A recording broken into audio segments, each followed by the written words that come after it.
What's up? What's up? What's up? And welcome back to Overflow, the Everyday People Show. I'm your boy Ariel, and she's Jenny. from the block. And you know this, y'all. What's up? What's going on, y'all? How are y'all doing today? Um, we got a little show lined up. It's gonna be all about love today. It's gonna be all about love today. So, what we got in store? Um, we got a guest coming.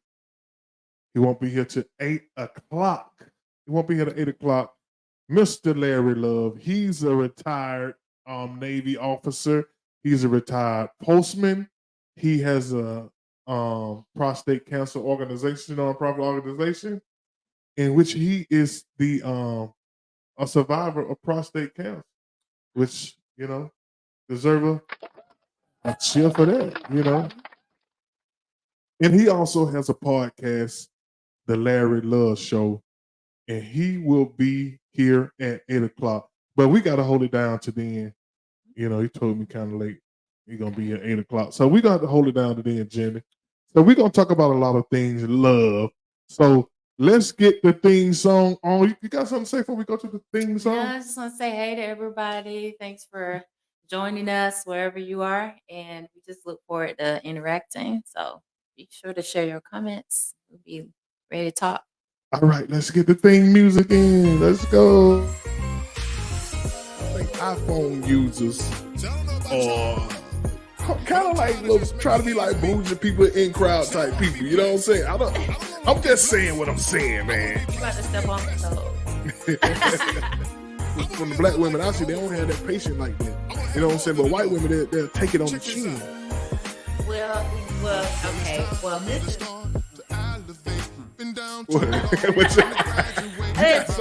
Any of y'all got the Trump Bible? or the shoes.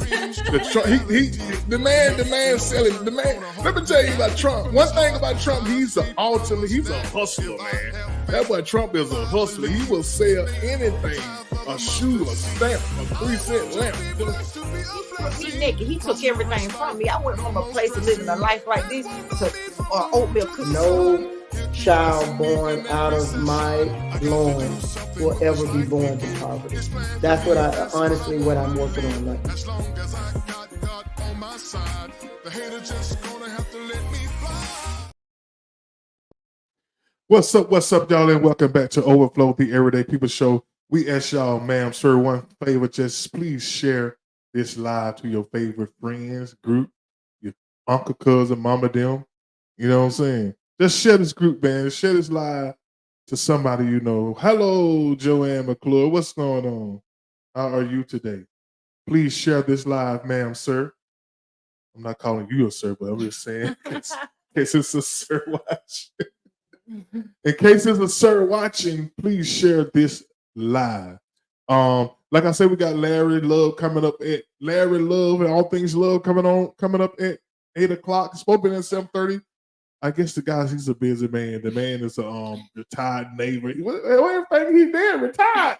So I don't see how busy he is. You know what I'm saying? He did a lot of his life, but he say so. Maybe working on some new stuff. Maybe working on some new stuff. Maybe he got something going on in this organization. Maybe got something going on in this nonprofit organization. But anyway, we got a lot of stuff we can talk about today. Y'all, we gonna talk about a lot of love stuff, a lot of relationship today. So I hope y'all got y'all relationship cap on. I posted in the Bankhead group, and I posted on my page. I post this question to everybody out there. What are the top 3 things in a relationship that is very important to you? And I've been trying to get a census to see what's popping up the most. And at the end of the show, we gonna reveal what three things that people just got to have. They got to have this in a relationship. Yeah. You know what I'm saying? They got to have this in a relationship. At the end of the show, we gonna reveal what the top 3 was. And it's one on there. It's one thing on there.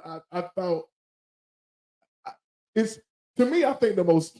I'm gonna say what I think the most underrated thing is at the end of the show too. I'm gonna hold that to the end of the show, but until then, I'm gonna look. see. So she got trust. So I gotta jot that down. So I gotta add. I gotta tally yours in there too. Now you got Mhm. trust. Yep. So we gonna say it's a good little group of things right there. Look, y'all share this live. Please share this live, y'all. Please share this live. Let's get the numbers up today. I know a lot of people want to talk about. People love talking about relationships, man. So let's get these numbers up. Y'all, please share this live. So this is another thing I want to know. Jenny and I, we was talking about. Communication. No, we was talking about deal breakers first. Let's talk about Oh, yes. deal breakers. Like Yeah. that one deal breaker. When you dating somebody, and soon as you find this out, you say, "Nah, nope, I can't do this. I can't do this with this person." You know what I'm saying? What's that one thing? And I'm gonna tell you, I was dating somebody. I was trying to date this chick, and and I went to visit her, and she came to the door with a dog in her hand. I'm like, oh, did they? You know what I'm saying? That was like, no, I can't do dogs, y'all. I'm sorry, but I cannot do dogs. And that's this is the funny thing. I grew up with a dog. We had a family dog. When I was like in my late teens, like the early 20s, I had a dog, but I like them, but I don't want to care for one. So that's a deal breaker for me too. A dog. So you can't be like that's all a dog. No, that's not the only thing. You I'm had a just saying dog. that's You had a one. dog, but you don't want no dog. I don't want one at this time in my life. Like I don't want to care for one. I had my feel of it as a child and as a teenager and my early 20s. Like I don't want what comes with it. It's like caring for another person. So no. But Joanne McClure said too many personalities. But the thing about that, Joanne, how did you know how many when you first meet somebody, you only gonna meet the first personality. So how do you know you're dealing with somebody with multiple personalities when you first meet them? But this is the thing with deal breakers. Okay, so she's speaking of something that it would show up later on. But I think it's easier to say the ones that come later that you don't see till later. But the ones that are right off the bat, some of you won't know until you have a conversation with a person. Because I know someone that I met years ago. They was just an acquaintance. Like it wasn't somebody that was a friend or anything like that. It was just somebody that I was acquainted with. And they said that they were dating somebody. The deal breaker for them was, oh, this is going to be kind of, It was what? it's going to be kind of X-rated. But I'm gonna say it as clean as I can. Yeah, say it I'm gonna say it as clean as I Say can it clean first. for sure.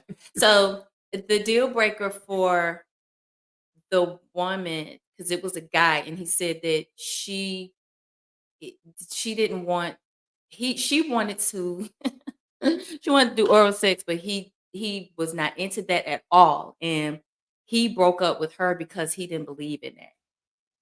So that was literally a deal breaker for him. So his deal breaker was he didn't want to give it or he didn't want to receive it. Neither.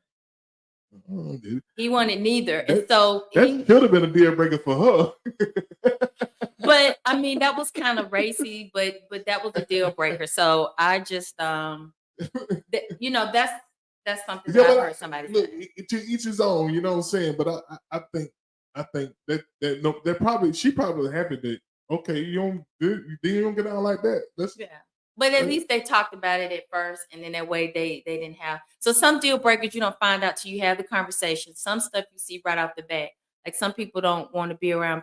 They don't want someone that smokes. Like that's a deal breaker for some people. They don't like smoke cigarettes and stuff like that. Yeah, I think it's kind of I don't like cigarette smokers either. Weed is okay. I think weed is okay. Weed is okay, but I think cigarettes. I used to smoke cigarettes, but now if I smell one, I get a headache. When I stopped smoking, I asked God to take the cigarette taste out my mouth, and He did it. You know what I'm saying? I ain't asking about weed and cigars yet though, but but I knew cigarettes was something that I didn't really like. You know what I'm saying?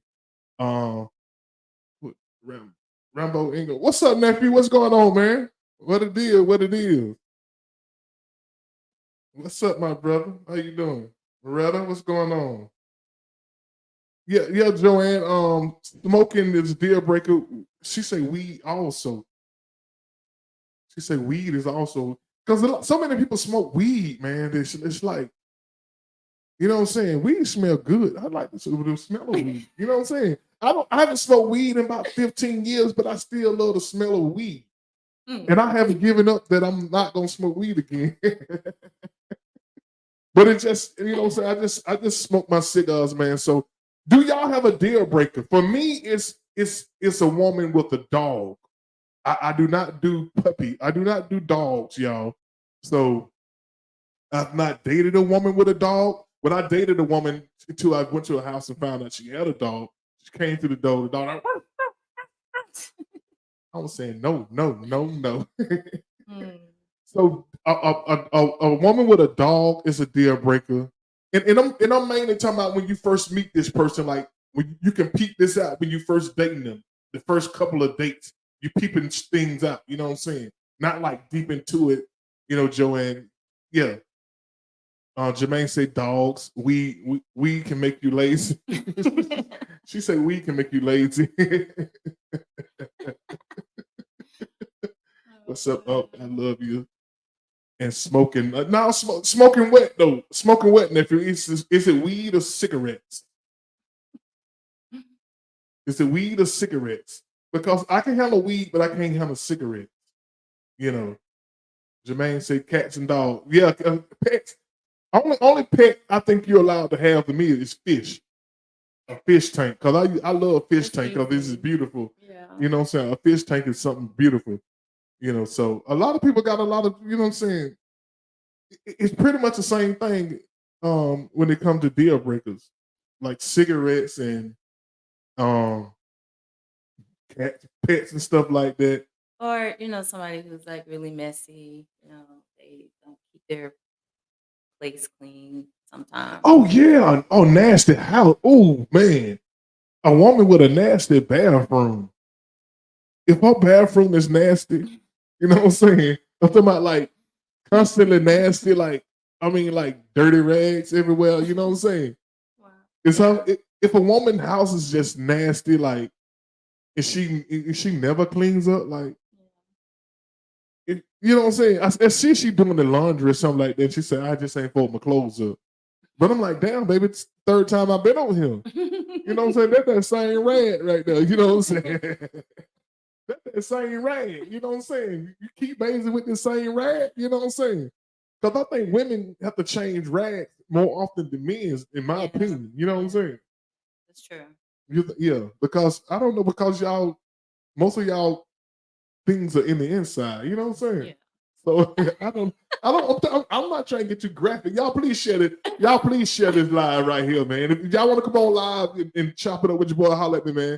You know what I'm saying? I'll send you the link. You can come on live with me. Let me post the link if y'all want to come on live.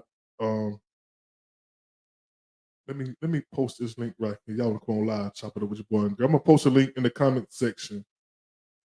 Y'all. So what else we were talking about the other day? More than 2 kids. Jermaine said more than 2 kids. Oh, yeah. wow. More than, I mean, that's a fair amount, 2 kids. Well, how about the age? Does Yeah, it depend on the yeah. age? Because if the woman has more than 2 kids and the children are grown, does that make a difference? I think age makes a difference. I wouldn't want to date a woman with teenage boys. Now I have dated women with teenage boys, but they will wear teenage boys from hood teenage boys. You know what I'm saying? Thug like boys. You know what I'm saying? You know what I'm saying? Peanut them. I don't want to date a woman who got a peanut, whose son ain't Peanut. You know, because he gonna always be like, boys are protective of their mom. You know what I'm saying? And some That's boys true, just they are. over, yeah, and you going over there, who it is? Who it is, mama? It's Who like is you? you wouldn't want to You know what I'm contend with saying? all Who of is that. you? You know what I'm saying? She said maybe you can change their life. Maybe you can change their life. What do you mean? Maybe you can change their life? Oh, no, as far as cleaning up, oh no, that's the way they is, baby.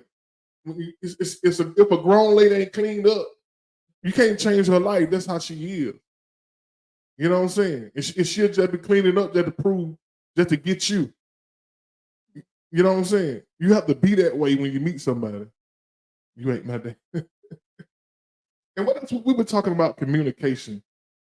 Communication, y'all. What? Okay, how important? How important is communication in a relationship? And we talked extensively about that. So, how important it is, Jenny, to you? Well, to me, it's very important because a lot of times if you're not speaking or like communicating, sometimes it's not always necessarily with words, but if you're not communicating, a lot of times people have developed assumptions. And the older you are, the more assumptions you may have because if something may look a certain way and it can trigger something from your past. And then, you're just going to think what you think. And then you could react without realizing that you could be 1,000% wrong. It just may look a certain way, what you're assuming about a person. And then if you don't ask them like, hey, what's going on? Why you seem to be this way, why you looking this way, or just sharing even how you feel about something, it can turn in a different direction if you are not using your mind to share, like using your words to share what's on your mind. So I think communication means a lot. It makes a big difference in the health of a relationship. Yeah, Bridget said communication is a big part of a relationship. If you cannot communicate, you do not have a relationship. Um, does the level of communication matter? Like, who decides how much communicating who does we had this discussion the other day, right? About Mhm. communication. I was watching the game and you was trying to talk. You know what I'm saying? I was watching the game and you were trying to talk to me. So I'm like trying to listen and watch at the same time. And obviously that must have rubbed you the wrong way. You know what I'm saying? That must have rubbed you the wrong way because you went into like pout mode. You know what I'm saying? You went into pout mode. I did. Yeah, you went into kind of like a pouting mode. Like I think you said something like slick, like, "Oh, the game's more important to me." And that's like you said the game is you say No. the game is more important than me, and I'm like, I oh did not my say that. I god. did not say that. Don't lie. No, no. What it was I was sharing something, and it was more of a just I wasn't looking for like a big conversation. And I think what came out of that was later. I think I said something, and then you shared something with me about how you view when a woman talks that you heard that women just like to listen. They don't always want you to say Yeah, something. exactly. So and so when you told me that, I was like, okay, I think that makes sense now because when you didn't say anything, I took it like you was ignoring me. I was But yeah, like, because sometimes for a man, it can be confusing. Because on one hand, y'all saying we just want you to listen. And then when we just listen and don't say nothing, it's like, oh, you ain't gonna say nothing. Like, I'm like, what? So it's like, you know what I'm saying? And then the timing was bad because the game was on. You know what I'm saying? It's the NBA playoff. And ladies, y'all got to let me say this, ladies, y'all got to recognize if your guy is into sports and it's not that he disrespectful to you, it's not that he not trying to listen, it's not that he the game is more important. It just this is it this game ain't gonna be replayed. You know what I'm saying? This the last time they're gonna play their game. This particular game, you know what I'm saying? So You know what I'm saying? So you But look, but you're right though. But see, this was the thing. There was no eye contact. You didn't say yeah, cat, yeah, dog. You said nothing. So the with game that, was crunch time. What the stop. So the way it went was I got really quiet and I just didn't say nothing. But in the long run though, it wasn't like I was mad and it wasn't like any tension. I just kind of got quiet.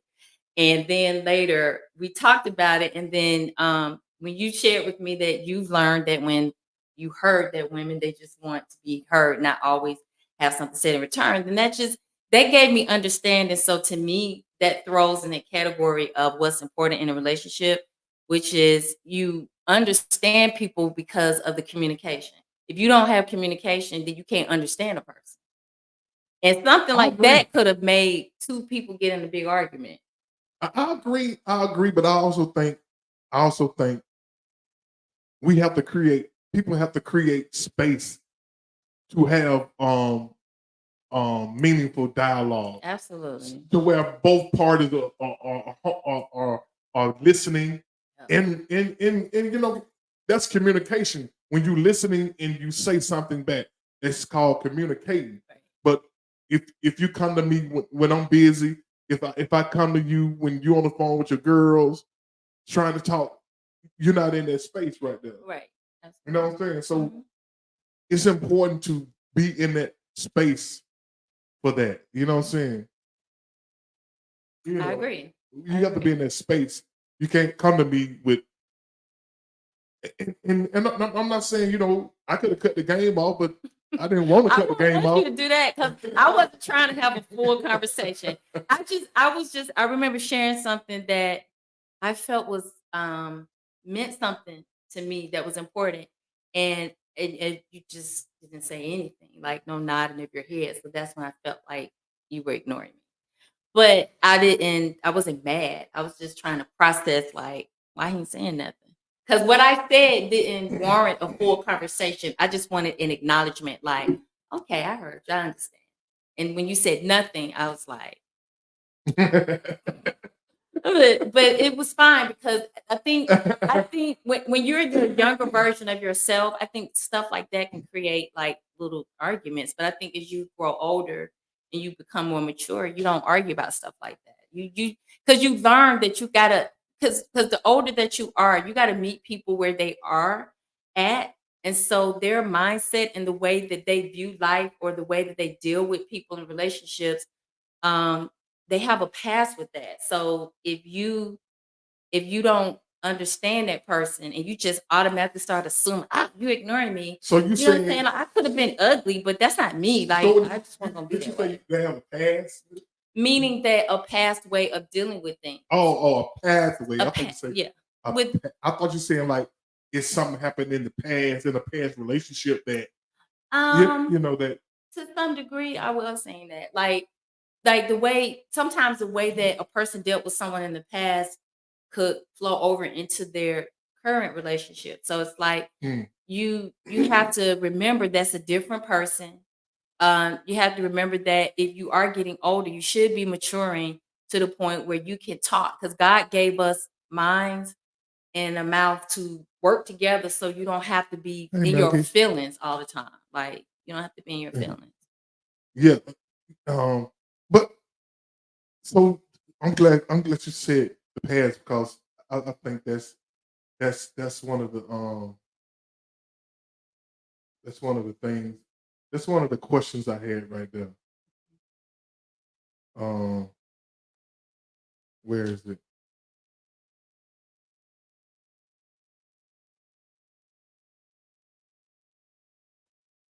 And the question is, do you bring your how much of your old relationship do you take into account in your new relationship? Like, do you bring trauma trauma from your old relationship? Like, I didn't get it from him, and you know what I'm No, saying? no, Do you absolutely bring not. that trauma over? No.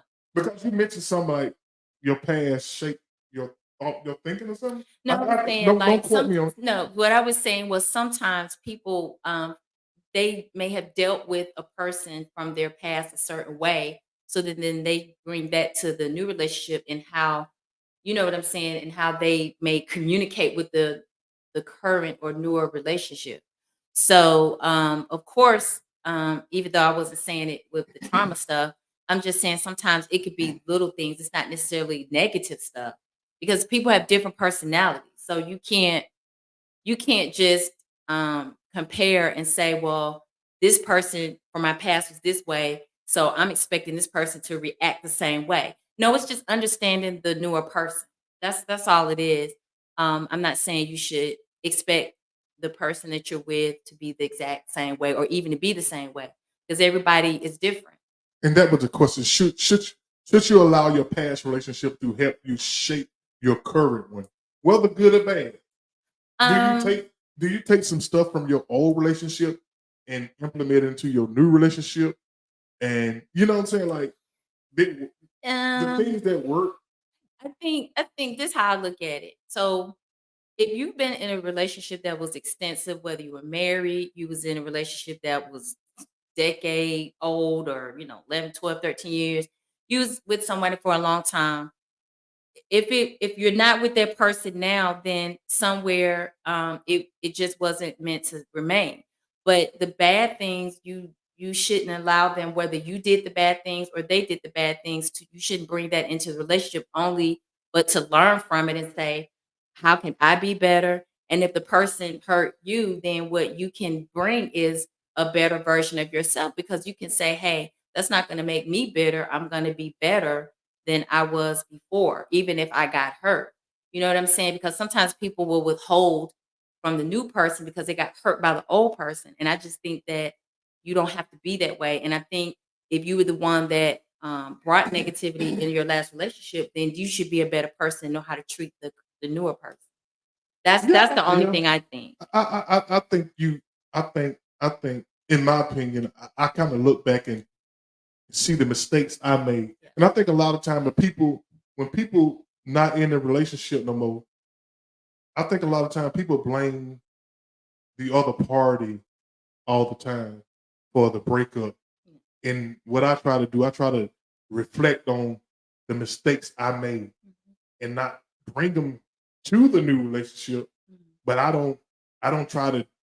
What I don't do is try to bring things over that. Oh, it worked. It worked with her, so it gotta work with you because both of y'all women. You know what I'm saying? So that's what I don't do. But I do try to not make. So most of the stuff I do, I try to look at my mistakes in the past instead of the things that I did right. I learn from my mistakes. I don't bring the stuff that I did right over. You know what I'm saying? And I try not to reflect on my past. Right. No, you But shouldn't. but some other than people to be want learn to know. from it to be better. But some people be want to know what happened in the last relationship, and I'm like, if I'm not down, it don't matter. You know what I'm saying? Yeah, because So, I think in time in time we're supposed to become better. It would be nice if we start out very young, young, and just get it right from the beginning. But sometimes you can't control the choices that people make, and you have to be able to understand who you are in that. And then if the path changes, then you just move on. You have to understand the long haul of what you were trying to do. And if it didn't work, it didn't work. But you can't hold on to it and make you treat the next person wrong. You have to always be better. And I just believe in that. You should get better with time. Nobody has perfection written on them.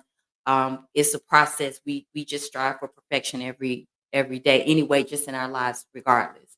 So I think you just learn to be better. I think that should be the goal, always to just be better. yeah, it's always a learning. Definitely always a learning thing with me. You know, it's as you found out. You know, because we had this conversation. I don't mind talking about what we talk about sometimes because we do the conversation about if I ask you a question and you answer me back with a question like if I say What y'all think about this, y'all? If I ask you, what the question was I asked you? Okay, so a person can ask you something, and then another person can say, "Well, where is that coming from, or why?" And sometimes a person can just get out of pocket because of what that. was the question that I gave you? I mean, we don't care. They know. So So there was a question, and then you asked me a question. oh, There was I a asked, phone coming. I asked you, is it possible to be in love with two people at the Right. same time? And then my response, And your response my was what? response was, I said, I don't know. I said, because you either going to be here or you're going to be there. I mean, you can like people like more than No, one person, I but when it thought, comes down to when you say in love, I'm thinking my response was, either you're going to be here, you're going to be there, because somebody's going to get the truth in love. I And think, then when I said, where is that coming from? You was like, yeah, you sat down like a crazy but person. because when you say where is that coming from, Yeah. it's almost like you implying that it's coming from No, something. no. That's how you took it. That's how Remember, you said it. so we discussed this already, y'all. So this is how it went. This is how it went. Well, when you said that I implied that was your perception. That was not my thought. My thought was like, well, is one of your friends, like somebody shared that question with you? Because you and I have tons of conversations. Like we talk about so much stuff. And then there have been times you ask me something and then you be like, wait, Jen, like, where's that coming from? Like, and then I'm like, how do you get to ask me that, but I can't ask you that? I don't recall. So asking I you. promise to The God, question is, you and what I was trying. and I know we ain't supposed to do that, Well, but I let's- promise well, let's you've say- done that let's say like this, let's say this. 2 or 3 times Well, that let's I say- can recall. Well, let's say both of us said it. And what I was trying to tell you, the proper way to address when you, if I ask you, can two people be in love at the same time? You address it. Then what you're supposed to say, what are your thoughts on that? What are your thoughts on it? But that's the way Well, to don't- respond. But But you have to understand that when somebody is asking you where's it coming from, you can't assume that they're trying to say that it's coming from you, because you've done that. You've asked me that before, like, where is this coming from? But I'd be like, nothing. It's just something I wanted to know. You'd be like, no, where's that coming from? So the long story short, y'all, the mature conversation that was ultimately had was you have to be able to be fair and to ask questions without assuming anything. There should not be assumptions, because they can be very rude assumptions, and then they can come off as if you're accusing someone of something when it's not the case at all. You just have to be understanding of your own self and receive the question. And if you feel like somebody is trying to imply, then as mature adults, you say that. well, I said that. You have asked me 2 or 3 times, where's this coming from? No, where's this coming from? I'm like, what? Like, I'm just asking a question. Bridget say no, you cannot be in love with two people at the same time. But I mean, That was the point. She's right, because I agree with her. But the point Hold on, of hold the on, hold on, hold on, hold on. conversation, the point of the point of the conversation that we're having is, should you ask people things like that? Like, how do you respond when somebody asks you You something? can ask people anything, True. but how you respond when somebody asks you something, just ask them for what are your thoughts on it. That is another Don't say way. where that coming No, from. I did not say it like that. No. Because once you say where it coming from, This is exactly how I did it, y'all. I was like, I said, where's this coming from? that's so. You say stuff like, ooh, where is this coming from? Did y'all see how she said that? Where is this coming from? So You. basically what she's saying, the question I posed to her is coming from some within me. That's how you And it was just- received it. and it I was promise you. 'Cause I always be like, you know me. I'm very inquisitive. I ask lots of questions. Yeah, you do. But there are questions that, because I like to understand the way a person thinks. I just like to understand, because the question that was gonna come next, if you had allowed it at that time, would have been like, so what do you really think? The what are your thoughts are would have come next. That's what you should have did You first. can't say that. Hey, Ask where it's coming from. So the next time So you somebody asks you where's this coming from, remember, y'all, So you agreed that I was right. You just you. it can come later. It was nothing intentional. That's my point. So Okay. all of this Okay, shows okay, y'all okay. that communication is extremely important and understanding is yeah, important. And communication is this. This goes to show that communication is important. So by the way, y'all, we doing it. We doing a top three. We doing a top three things that you have to have in a relationship. I'm doing a tally. So at the end of the show, we're gonna see what top three that came out the most. So let me address this real quick. So the main reason for the question was not the question itself, but we can't answer that if we want to. But Bridget, I see you. And the thing is that I agree with you. And again, the question was You agree more with her on what? about you. If you're either gonna be here or over here. Or can you be in love? Can you be in love with somebody? Two people. And you say no. She say no. I think it's possible. Okay. But here's the But difference. that wasn't the Here's the question. difference. That wasn't the main question. I think you can love two people, Yeah, you can. but you can only be in love with one. True. Yes. So I think because it's in love possible is to be- something totally different. Yeah, I think Yes. I think you can love two people at the same time. And the reason why I know that because you got married men who will whoop your ass about their side chick. Oh well, let's not. You know what I'm saying? You got some dudes who whoop your ass about That's their a side whole chick. nother. You know what I'm saying? No, that's a whole nother conversation. That mean they heart is in it. You know what I'm saying? Well, that's a whole nother conversation. But what I'm saying is, I agree with Bridget. And then the thing is that the point of the question, it wasn't the question. It wasn't about the question. It was about when somebody asks you something, how do you respond? Which is all about communication. And the response was, you assumed that I was saying that was coming from within you, and it wasn't, because you've asked me things before. Let me finish. Okay, go ahead. You've asked me. I'm learning how to shut up. See, I see this thing. See, I'll get us caught up in it like a ping pong. Should I speak or should I shut up? I'm gonna cap Okay. it off, and then Okay, you want me in listen mode now. Well, because I'm talking to everybody. I'm not just talking to you. Okay. Okay. So the thing is that it wasn't the whole conversation that we're having now is not about the question. That just happened to be the question, y'all.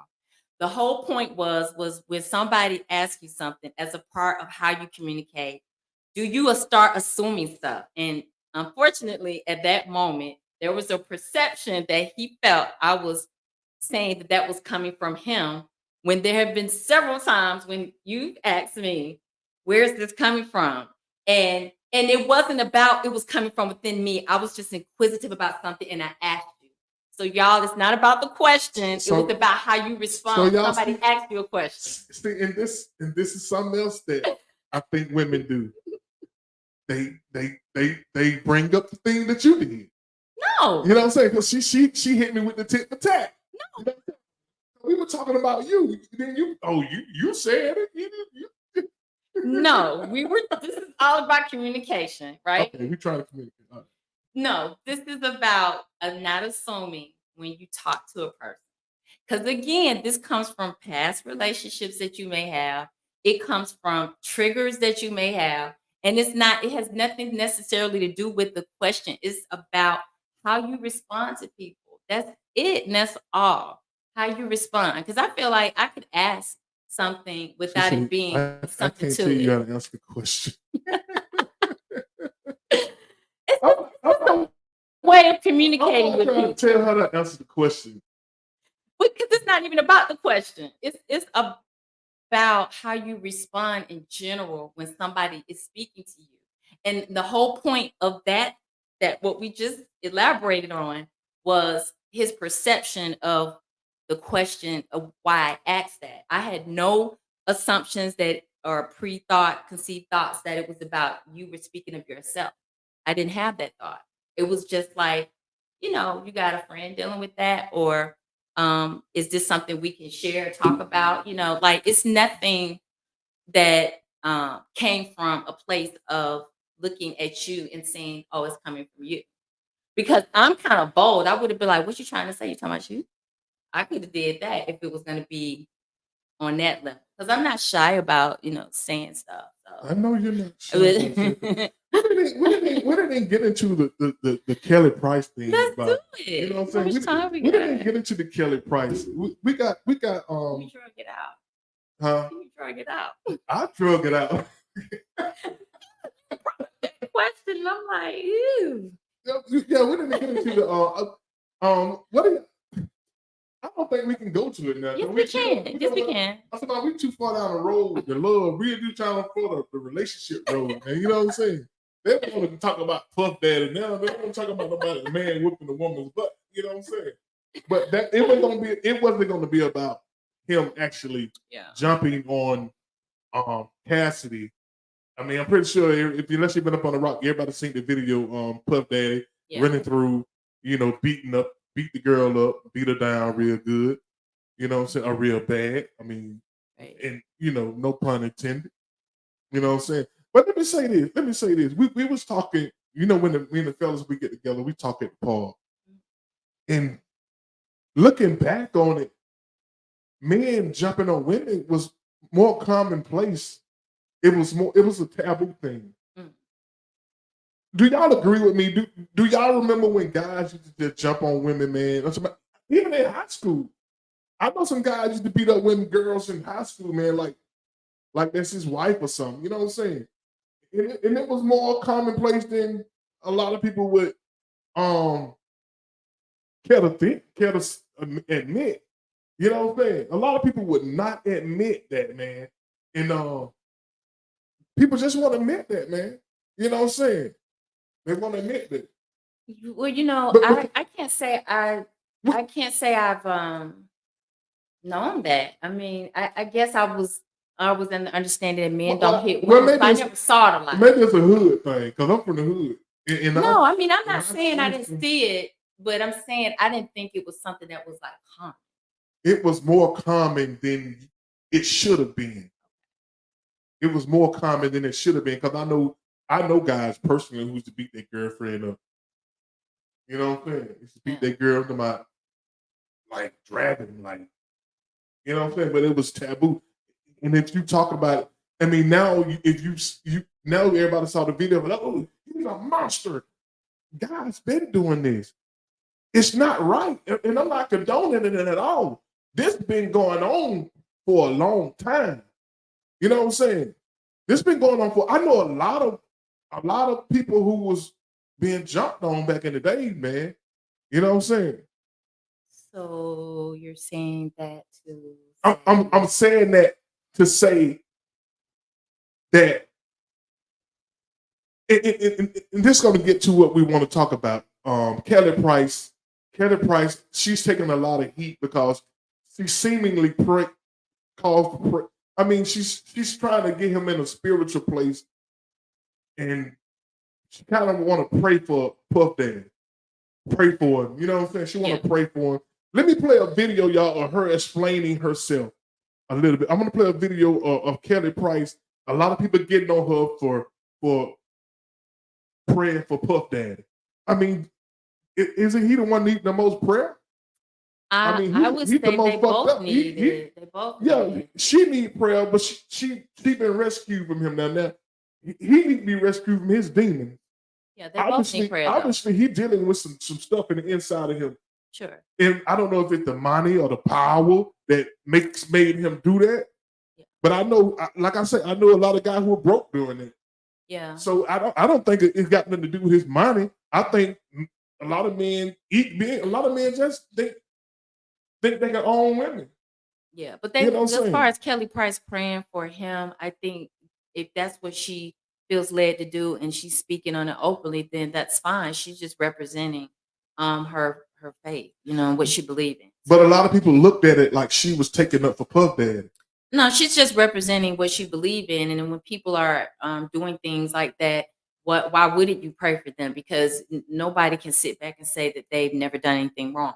Well, she's catching hell for that. She's catching hell for praying,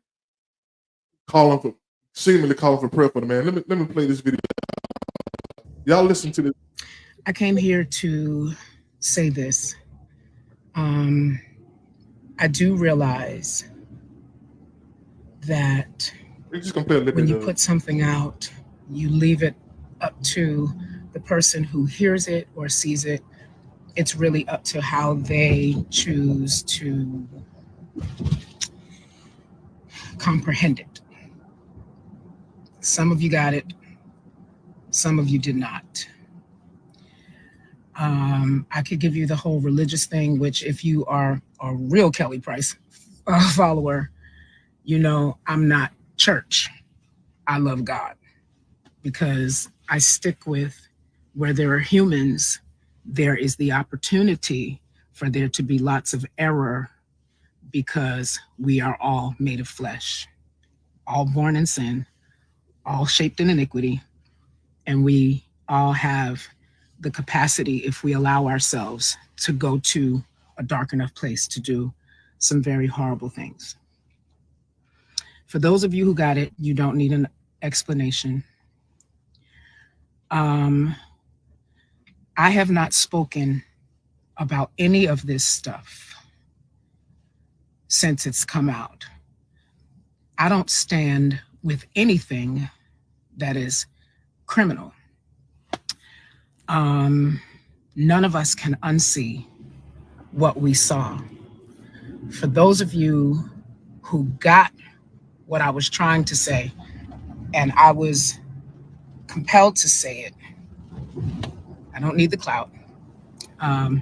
So for those of you who are saying that, you know, you're the one who's inside my life, so I guess you need it. It was really more of a warning. Like when it's all said and done, we're body, soul, and spirit, right? So if someone has a problem with alcoholism or drugs or whatever it is, if you put them in a 90-day program and they feel better at day 45 and they check themselves out, the work has not been finished. The work has not been complete. I simply said to him, because I believed that he would hear it, that make sure, I was pretty much telling him, do the soul work. So it wasn't, oh my God, I'm praying for you. Why are they trying to drag the black man down? You've not seen me out here on that. So for those of you who tried to make it that, you need something to harp on, and I get it. Do what you got to do to make your life feel important. I don't need to do those things. I actually do real things that leave a mark in this world, which is So that's the gist of what happened. You know, a lot of people got mad at her because it seemed it seemed like she was calling for prayer for him, and which is ain't nothing wrong with calling for prayer for Puffy. No, it's I mean, not. you know what I'm saying? But a lot of people, when you make a mistake, it's like people with pitchforks. It's like the village. It's like the people with pitchforks coming for you, and you have no space for redemption. You know what I'm saying? And I think so many people so badly wanted Puff Daddy to. They was glad to see this video because he did do that to those boys. This is just about the video on her. Now it didn't expand into. We told y'all he was guilty of everything. That don't mean he's guilty of everything. You know what I'm saying? Well, so the question pretty much is that is it wrong for her to pray for him? Is that the main question? So that's what everybody was Okay. upset with her about. So I personally do not think that she's wrong for that. Honestly, she didn't have to say it, but since she did, I guess she could expect the heat because that's just unfortunately human nature. A lot of times people want to see people who do wrong get theirs. They don't want them to have recovery. They don't want them prayed for. But in I guess in her defense, she's just representing where her faith is. If God is her God and he requires us to love one another, praying for people is a part of that. It's not based on what a person has done. it doesn't mean that she's okay with it. She was clear about that. And then at the same time, she can also pray for the girl, because who's to say that she doesn't need prayer? I don't know anybody that does not need prayer. And prayer means that you are covering this person. You're asking God to maybe heal them, bless them, help them get in a better place with a situation. So I think she's right for doing what she's a part of. She's a part of God's way of doing things. She's just doing what is But you a part notice of who she is. you notice how she specified she's not church. That's different. Your church is So one thing, I think God it was is her another. saying. I think that was her calling out the church. I think a lot of people who claim the Christian faith, they are out with the pitchforks at Puffy. Well, see, They are the ones out with the pitchforks with Puffy. They have a lot of people have no room for redemption for other people until it's time for them to get their redemption. well, You know see, what I'm saying? that's where you have the great divide. You have people over here who are, they talk about God, um, and but they're not living it. So if you are on this side where you talk and you walk it, then that's what it is. And you, so of course it's going to be a lot of people that, of course, if they do wrong, would love to be forgiven and love to be prayed for and have some type of redemption. But unfortunately, a lot of times the human nature, people just are very judgmental, and they are looking at what another person's doing wrong, but they won't look at the stuff that's in their life. Even though they may compare, it's still sin is sin. You can't really compare. If you did something wrong, then it may not be what this other person did, but when you want somebody to pray for you. So I wouldn't even say they're real um Christians. They may believe, but that doesn't mean they're living it. You know what I'm saying? They're not necessarily living the life. Yeah. So So it's people. She's. I mean, let me say this. People come out and defend themselves, but they say a lot of people disprove that people care about what people think about them. You know what I'm saying? The biggest thing, the worst thing people be saying, I don't care what people think about. Everybody care about what people think about them. That was the whole purpose of her coming back doing this video. She could have just left it alone. That's your business. That's you and God business if you want to pray for him. Ain't nothing wrong with you praying for him. But a lot of people thought she was coming in his defense. You know what I'm saying? A lot of people thought she was coming in his defense. Oh, you need to be praying for Cassidy. Well, how you know she didn't pray for Cassidy? When then she prayed for Cassidy, Cassidy got $30 million. You know what I'm saying? Well, You know? well, I don't mean to be make fun of it, but no, at the end of the day, though, at the end of the day, everybody has need for prayer, uh, whether you know it or not. And if she has the right to pray about it, I don't know if she just came out and said it, or if somebody asked her about it, and then she just had um her words or opinions, and then maybe she just brought out, "Well, I'll pray for him." she just. I thought she would put some good energy out, and she was putting good energy out there because he need prayer. He needs prayer more than she needs prayer, because if he don't change, he don't turn away, he gonna get another girlfriend because he got the money. Women don't always date him. A woman can know he beat 20 women and it's still to be a woman to date him. It ain't no different than Donald Trump wife still married to him, knowing he been convicted of sexual assault and it wasn't her. Well, I just don't think, sticking to the main thing about her praying. I just don't see anything wrong with it. I mean, what is she supposed to do? Get in front of the public eye and say he was wrong for that? I'm not going to pray for him. Oh, he needs to get what he deserves. Then people will start questioning. Well, are you really a Christian? Like, do you really? Because again, it's not condoning nothing that he's done. I mean, I saw the video and I was just taken aback, because I just think that no one should be treated that way. But for her to want to do her Christian duty from her heart, she has the right to do that. And if she voiced it, then I guess she can expect it. I mean, she's in the public eye and she has to know people are going to say something. Whether it's something that's positive or negative, people always have something to say. They always do. All right, yeah. So that was that. So listen, y'all, we got a poll. We got a poll going too, y'all. We gonna put the top 3 out at the end of the show. The poll is what 3 things that you have to have in your relationship. Your top 3. What's in your top 3? And I think I see what I see. I don't see one on him that I think should be in him. Maybe it's number 4 then. You know what I'm saying? But it's the reason why a lot of people ain't together. You know what I'm saying? It's the reason why a lot of people together. It's the reason why a lot of people ain't together. That reason I don't see it. I don't see it charting too good. So This is a mature list. Thanks, guys. It's mature. But see, I don't want mature. I want real. No, mature. I don't want mature. I want real. No, listen. Maturity is real. So that I love the list. I can't wait to get to it. I can't wait to get to it because that's real too. You know what I'm saying? No, all of it is real. It's just you got to keep in mind how many people responded.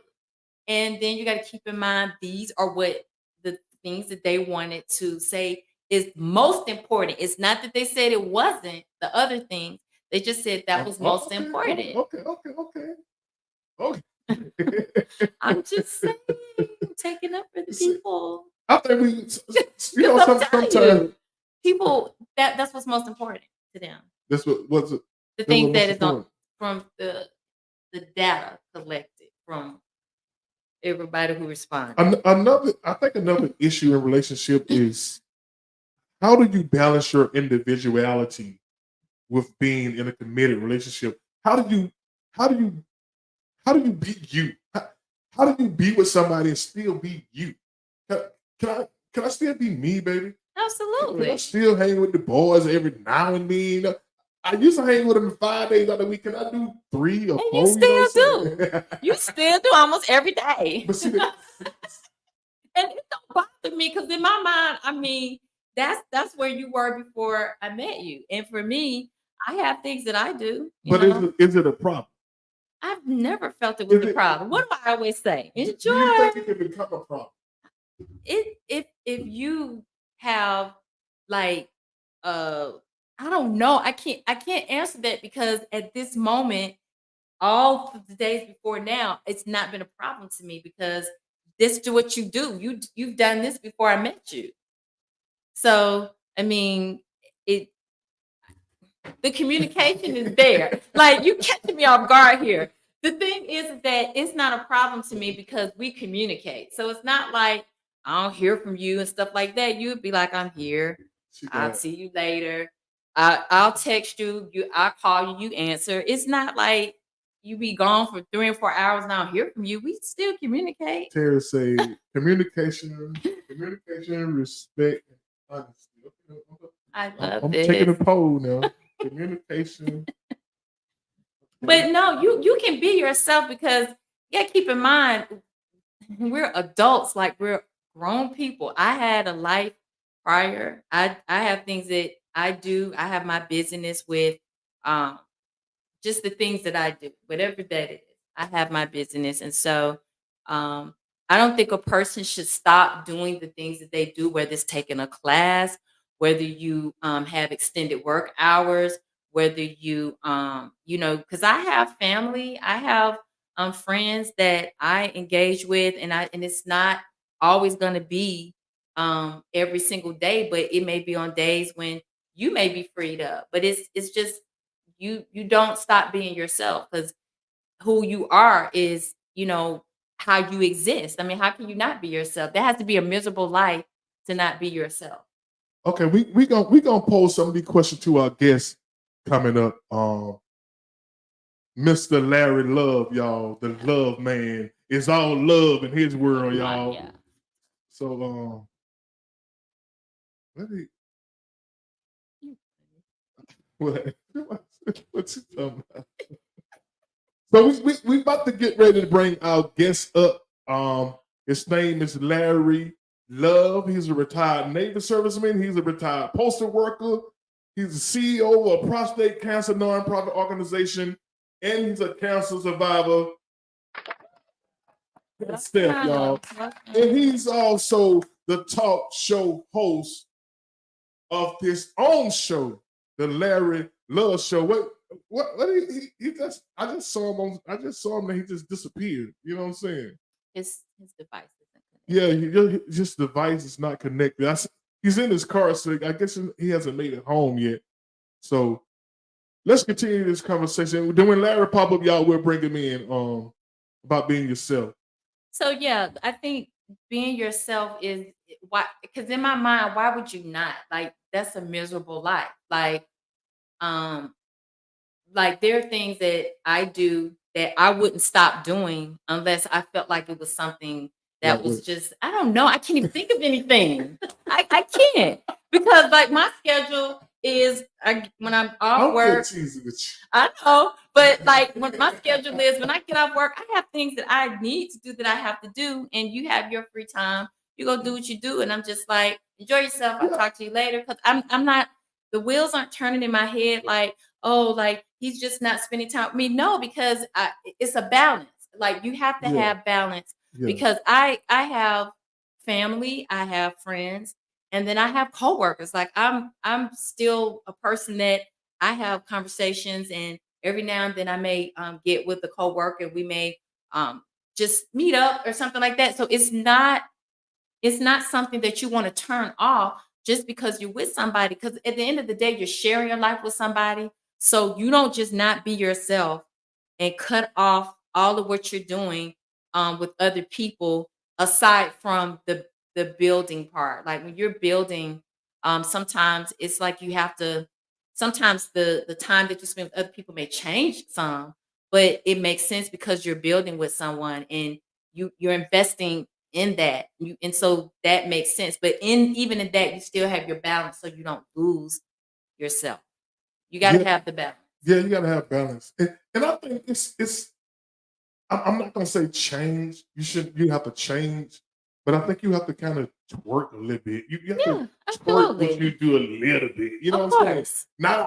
Not to the point to where you're the person you have been transformed into a totally different person Right. that this person wants you to be. Right. You Absolutely. know what I'm saying? And then it don't be fun no more. You know what I'm saying? Right. Absolutely. You know.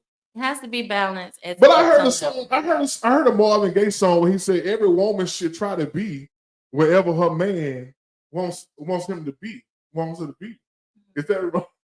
I mean, play the song. Ladies and gentlemen, without further ado, we're gonna bring to the stage our guest for tonight, Mr. Larry. Hold on, where you at? There he is, Mr. Larry Love in the building, y'all. Driving on 285. What's up, brother? What's up? Can you hear me? Yeah, we hear you loud and clear. What's going on? What's going on? What it is, man? What's going on with you? How you Man, been, man? I had some business I had to take care of, man, so I'm sorry. I don't even look. You're a retired name and serviceman. You're a retired postal worker. What are you doing, man? you retired from everything. What you got going on now, brother? No, man, I had to meet somebody somewhere. I had to be there at a certain time, and I took care of that business, so I'm on my way back home. And I just trying to make sure I get in with you guys. Oh yeah, y'all. Did y'all vote today? Did y'all vote today? I forgot that today was a voting day. Of course. Yeah. So what's going on, man? Tell everybody a little bit about who you are, man, and what you do, my brother. What's up, Jenny? How you doing? In case I missed some things. Hey, how are you? Hey, how you doing, Jenny? You all right? I am. I'm doing great. And yourself? Oh, I'm good. Yeah, man. I said, man, I got to go on my boy's show. Me and you sat down for an interview. So I said, it's only right that I go on his show. And then the reason why I said come on your show is because people heard me on your show talking about various topics that you've had. And they say, hey, you ain't been on his show. I said, well, it depends on where he want me to be on this show about. But, a lot of people don't know about me. They've heard of me. They've seen me. But they don't really know Robert and Jenny. So my name is Larry Gibson. That's my government name. I I came up with the name Larry Love. I mean, y'all can feel free to cut in, you know, and ask me stuff. No, go ahead. You got the flow. My real name is Larry Gibson, Larry B. Gibson. So I want everybody to know that. My stage name is Larry Love. So I paid to use Larry Love because Larry Love used to be my nickname when I was single. Don't start, Jenny. Don't start asking me about when I was single. I promise you I will not. So I my nickname, promise.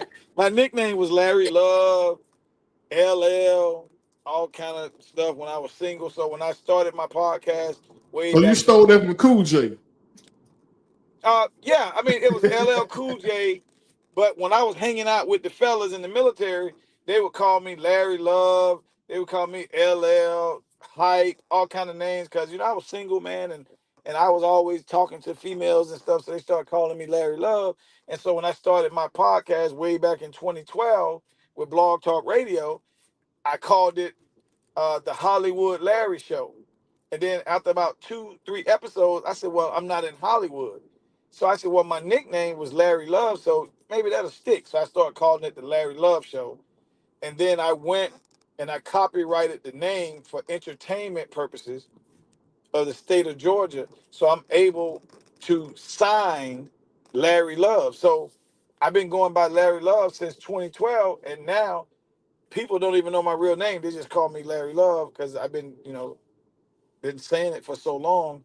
And at my job at the post office, when they used to call me on the mic, they would go, Larry Love.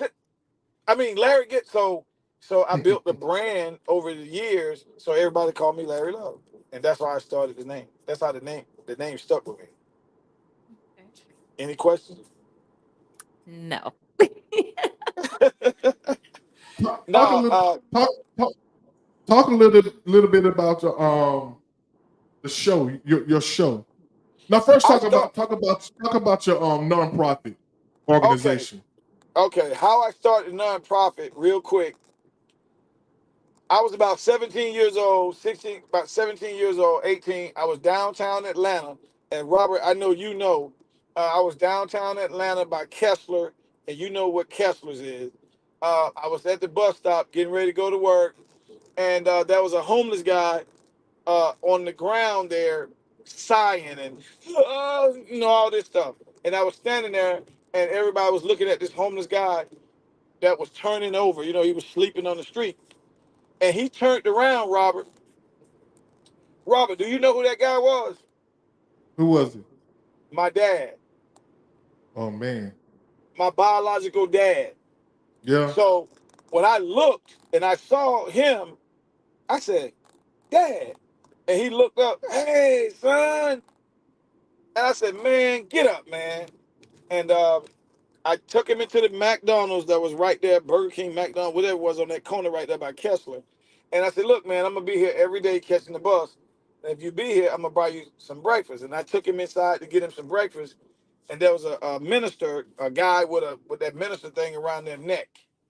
And I remember him tapping me on the shoulder and said, God is going to bless you for this. And I said, well, I don't know nothing about God blessing me about this, but there was no way I could get on the bus knowing that was my dad laying there. And ever since then, man, I went home and I begged my mom, my sisters. I said, Mom, ain't you married to Dad? No, I'm married. I said, you still married to him legally, right? Even though it's been 20 years. I ain't thinking about it. I said, Mom, do something. Just do something for him. And they sent people out to find him, and they got him and put him in a hospital in Augusta. He had tuberculosis from sleeping outside. And when he got well, he came back to Atlanta and stayed with my oldest sister forever until he passed. And so that's how I came up with, I'm going to help the homeless. I came up with my prostate cancer thing, but I added the homeless, feeding the homeless and the needy to that. That's how that started in my mind, in my thoughts. Well, that's great work. That's great work, man. That's great work. Yes, it is. You are a survivor yourself. Yeah, prostate cancer. I lost my dad, I lost my mom, and I lost my uncle, who they say I look like. I lost all of them in 2012. We had 3 deaths in 2012. My dad left first, then my uncle left next, My dad left in February of 2012. My uncle left around September, and my mom left in November. So we had 3 deaths of cancer, various cancers, prostate cancer, lung cancer, and some other cancer. And 2013, I was diagnosed with prostate cancer December 18th of 2013, and I told the doctor, "Hey man, I ain't got no cancer."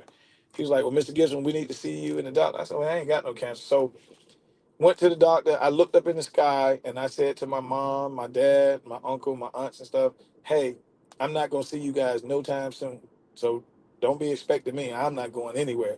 And that's the attitude that I had. And I just had them. I was in stage 1, so I had them just take my prostate out. I wasn't gonna shoot poison. I wasn't going to do chemo. I wasn't going to do anything. I said, "Look, I've been married over 20 years. I got 3 kids already. Just take the cancer and the prostate out, and I'm done with that." And that's when I came up with Prostate Cancer Awareness Foundation to put out information to men all around the world. And I go get pamphlets, and when I'm in the street, I just pass out pamphlets to. So I incorporated feeding the homeless and the needy with my Prostate Cancer Awareness Foundation. Okay. Wow. That's what's up, man. Now let's get to the Larry Love Show. The Larry Love Show. What is the Larry Love Show? What are you guys always? What are you talking about? I mean, you had me on your show, and I think one of the hot topic was what did you bring into the table? And I think that was a hot topic for that night, right? Yeah, for that night. But the Larry Love Show, let me explain. The Larry Love Show is a show that talks about various topics. We talk about domestic topics. We talk about international.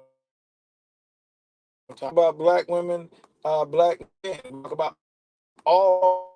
You might be in a bad area now. It's not the Larry Love Show. Is not about love.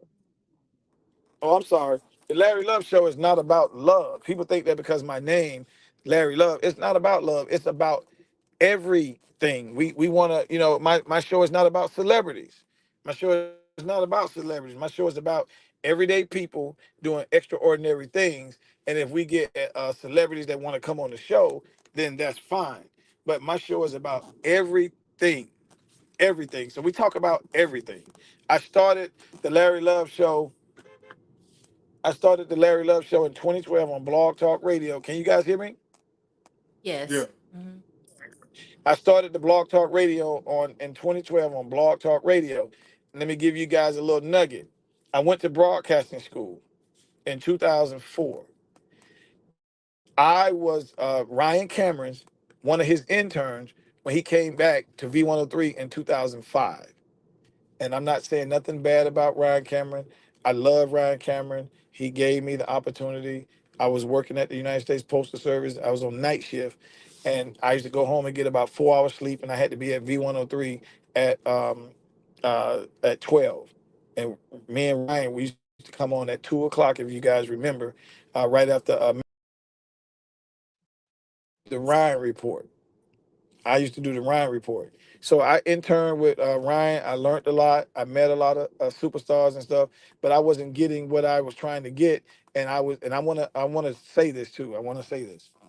I was moving too fast. I didn't wait till Ryan could really help me or anybody help me. I was 39 years old. I work at the post office. I'm driving a Jag. I got down there V103 and I was moving too fast. I wanted Ryan them to put me on. Come on, man, let's do this. And I messed up and I left my internship early. So I ended up doing my own radio thing on Blog Talk Radio in 2012, and that's how it started. Oh, that's what's Okay. up, man. Wow. That's what's up. So Oh, you I'm did sorry. the I left V103 and I went to 95.5 The Beat. It was called 95.5 The Beat. And I don't know if they even remember me, man, because they made me an intern and I only was there one day or 2 days. And I didn't like how, yeah, man, I'm gonna tell y'all the truth. I came in, they set me down and told me I was gonna answer some phones or do something or something. And when I left, I said, no, I'm not doing this. I got a job at the post office. I got a career. So I didn't go back, and somebody said, Larry, start your own show. and that's how I started my own show on Blog Talk Radio. And I did from 2012 to 2017. I did over 400 and some shows on Blog Talk Radio, and then I came down with cancer, and so that cut a lot of stuff out and stuff like that. So that's how I got into radio. Okay. Wow. That's quite a story. I would have Yeah, never imagined, because it's not like you just started. You have a history of interest, from when you say you went to school. So it's nothing that you just decided one day you wanted to do just because you could. Because a lot of people just try it, but you had an interest in it. So there's something that is really in you. Yeah, when I was in the military, y'all, I was in the United States Navy.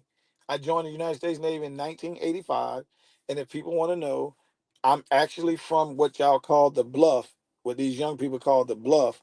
I just say I'm from Simpson Road, Mason Turner, the railroad tracks, West Side Skating Ring, and Robert know what I'm talking about. The Tasty Dog, the Celebella, the American Legion. I'm actually Living room. from Living Room Lounge. I'm actually from Simpson Road.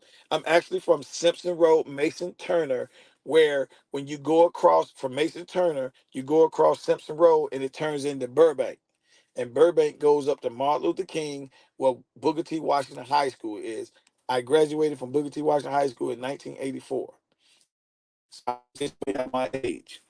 So I'm from the hood, but I'm not of the hood. I don't have really the hood in me, but I'm from there. So I went in the United States Navy in 1985. I got out in 1997. And just to let y'all know, I was going to acting class.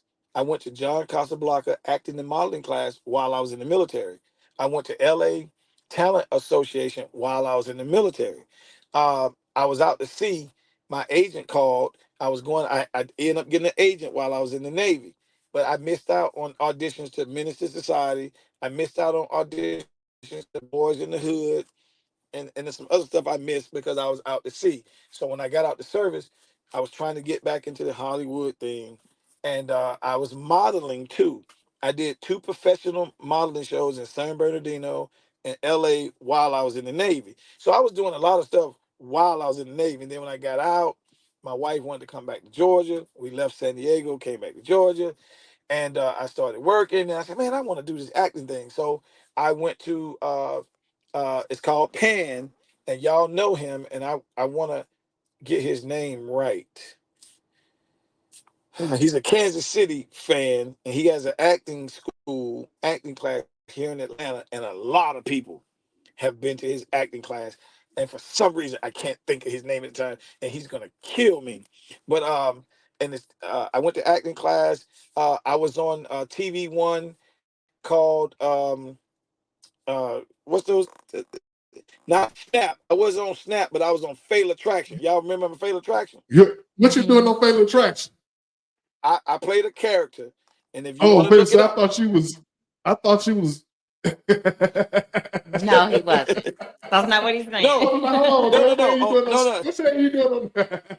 No. On TV One, they got a The reenactment reenactment. called You Fatal did a Attraction. reenactment. Yeah. Okay. Yeah, and I played a character. I played the brother getting out of jail, and I helped my brother kill. I helped my brother kill his wife and whatever. So it's called Devil Beside Me. You can look it up. It's on TV One. It's called Devil Beside Me, and you'll see me on there. And I realized that I couldn't remember lines in class. Like I could remember lines like doing monologue. I could remember lines like doing 2 people, just me and the person. But when I started doing lines with 2 or more people, I couldn't keep up with the lines. I couldn't remember the lines. So I just left, and I'm gonna tell y'all his name in a minute. But I left, and I went to, what's the black guy name that was on? I know y'all know, and I'm not trying to say y'all age. Uh, uh, uh, uh, on the beach, the white guy on the beach. Tell us and Crockett. No, What on you the about beach. Miami Vice? He running on the beach. There was David Hasselhoff. what's his Hasselhoff, Is man. it white? He's a white guy. He's the Yeah, only David one I know on the Hasselhoff. beach was the Night Rider, Yeah. David Hasselhoff. But what's the first one he was on the beach? That's Baywatch. Baywatch. You remember the black guy that was the only black guy on Baywatch? Nah, I wouldn't. I've seen Baywatch, but I wouldn't deep into it like that. you Okay. know. Have you seen Greenleaf? Greenleaf. I know what you're talking about, but I've never watched Greenleaf. Okay. David Allen Greer. Do y'all know who David Allen Greer is? He's been in I Hollywood. know for David over Allen 30 Greer is. Yeah. Yeah. I went to his acting class, and he said that I had a unique look and everything. But when I realized I couldn't remember lines, if it was more than one person, I walked up to him in the acting class and I said, I don't have it. And he said, what? I said, I don't have it. And he said, I'll talk to you after class. And so we was outside and I said, sir, I don't have it. And he said, man, let me tell you something. He said, I'm just gonna tell you, you got this unique look. You got these eyes. Like people don't, when people get up on me, they'll see that my eyes change colors. He said, you got this leading man, this different look that nobody has. You got the look. And I said, I don't have it, sir. He said, why you don't have it? I said, I don't love acting. I like acting, but I don't love acting. And he was like, oh. So I stopped going to acting class, all that stuff. And I said, I want to be a talk show host. And that's when I really just started doing blog talk radio and all this stuff and the stuff that I'm doing now. So that's how all that started. Wow. And I While mean, I'm working you're a very job. yeah, and you're very like honest about like because some people would have just been like, oh, I just didn't like it, but you're being honest about that you just didn't have the skill set for that full out acting, which it is a lot of work to memorize lines, Yeah, I mean, with a lot of multiple people. actors and stuff. Yeah, it's a lot of people I see on TV right now, and I see in movies that I actually know. I see on TV and movies people I was in acting class with, and I'll call them up and say, "Man, I just saw you on this," and they're like, "What you think, man?" I said, "Man, you was awesome, man." So I see a lot of people on these TVs and being the BMF, the Power, and I saw it's a couple of movies with the Godzilla, and I said, "Damn, that's what you call." Then I called them and said, "Man, I just saw you." So, and it's a few people that I told in class. I said, "Hey, man, you're gonna be a star." And they're like, "What you Mm. mean, man?" I said, "Man, I could tell you're gonna be in movies." And I see these guys all on TV and stuff, and I'm really proud of them. But I couldn't remember the lines, Jenny. I couldn't. Yeah. I couldn't. I couldn't remember the lines when I'm doing it with 2 and 3 people because Yeah. you gotta know everybody's lines, Right. and Exactly.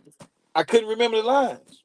Yeah. You Well, know? you know your niche, and so that's what you're doing. And that's Yeah, what I think that just makes a difference. You tried it, but that wasn't for you. And I mean, you're doing what you was like in you to do. yeah. I told all those guys. I said one day I'm gonna be interviewing you guys on my talk show. Okay. What's up? But back to the top, the Larry Love Show. So we kind of set the show up to play off the love relationship type thing, because like only thing I've seen you love those kind of controversial questions. I notice you kind of like you like to dig deep into those relationship questions. So we're gonna Okay. start about since your name Larry Love. How did you first fall in love? How did you meet your significant other? Tell everybody that. I think you told me this story. Tell everybody Robert, how did you why you meet gonna go there, your man? Why wife? you gonna go? I Why mean, hey man, you be like hey that, man, man? the people want to get into some good stuff now. Look, let me tell you something. They want to know the good stuff. Let's get into this good stuff, man. You know what I'm saying? Let's get into it. You know what I'm saying? How did you meet your? Tell the people the story about your wife. How did you meet her? Oh boy, oh you going there? Hey You going man, there? hey man. Look, we gotta go there. You know. That's him. He gonna do that. No, because He Just people a need people kind help. be of want to question. know. Hold on now. Hold on, Larry. That's an easy knock him out the park question right there. How long you been married? This year, November, okay, June, we will be together 28 years, but November, we'll be married 27 years. And you're proud, right? You're proud, right? Yeah. So let everybody know how you met. I mean, what's the See, big time? What's the now, cause I know people watching and they want to know a little bit more about Larry Love that I normally give them. Man, oh man, the love of my life, man, my life partner, man, I call her Miss Love. I never put her name out, so I just call her Miss Love. She's private. She's smart. She's intelligent. She has her own life. She's making her own money. So I have a modern woman / traditional woman. That's what I have. So I have a wife that was brought up with a mother and father to death do them part. I was brought up just with a mother. So she was brought up with two people in the family to death do them part. So I met her in the Navy. She was 20 years old. And I said, how old are you? And she said, 20. I said, well, damn, when will you be 21? And she said, June. And I said, damn, I'm going to be 30 in July. That's how we met. And I know you're going to give me some leading questions. So let me just tell you this one. somebody listening still, they talking about, how did you meet, though? Okay, how we met So, was I'm walking. Guessing you working up to it. I'm Okay, guessing you walking back. Yeah, I was on base. I was on the new base. I had re-enlisted, and I went to the new base in San Diego, the amphibious base, where the SEALs, if you know anything about the military, the SEALs, that's where they train. So I was on the new base. One of the guys said, hey, man, we got a basketball game, blah, blah, blah, blah, blah, blah, blah. And I said, well, okay, yeah, I'll go to the basketball game. But they left me. So I was walking around the base. I didn't know what a gym was because I'd never been on that base, even though I've been in San Diego a lot of years. So I was walking and I saw this young lady getting out her car, which is who now my wife. I'm telling y'all that God has something to do with this, y'all. So I said, excuse me, can you tell me what a gym is? So she looked at me. I don't know if she think I was trying to talk to her or what, but she looked at me up and down. And I said, I just want to know where the gym at. I'm new on the base. Can you just check? I don't know where the gym at. So she turned and pointed to where the gym was. And I said, thank you. Do y'all know that's the female I married a year later? That's special. That really is. So that It didn't tells take you you long. that we had to be, whatever was going on in my life, whatever was going on in her life, and she'll tell you, we had to be somewhere at a certain time, certain element, because that's the only thing that when we look back, she said she went to her car because she had left something.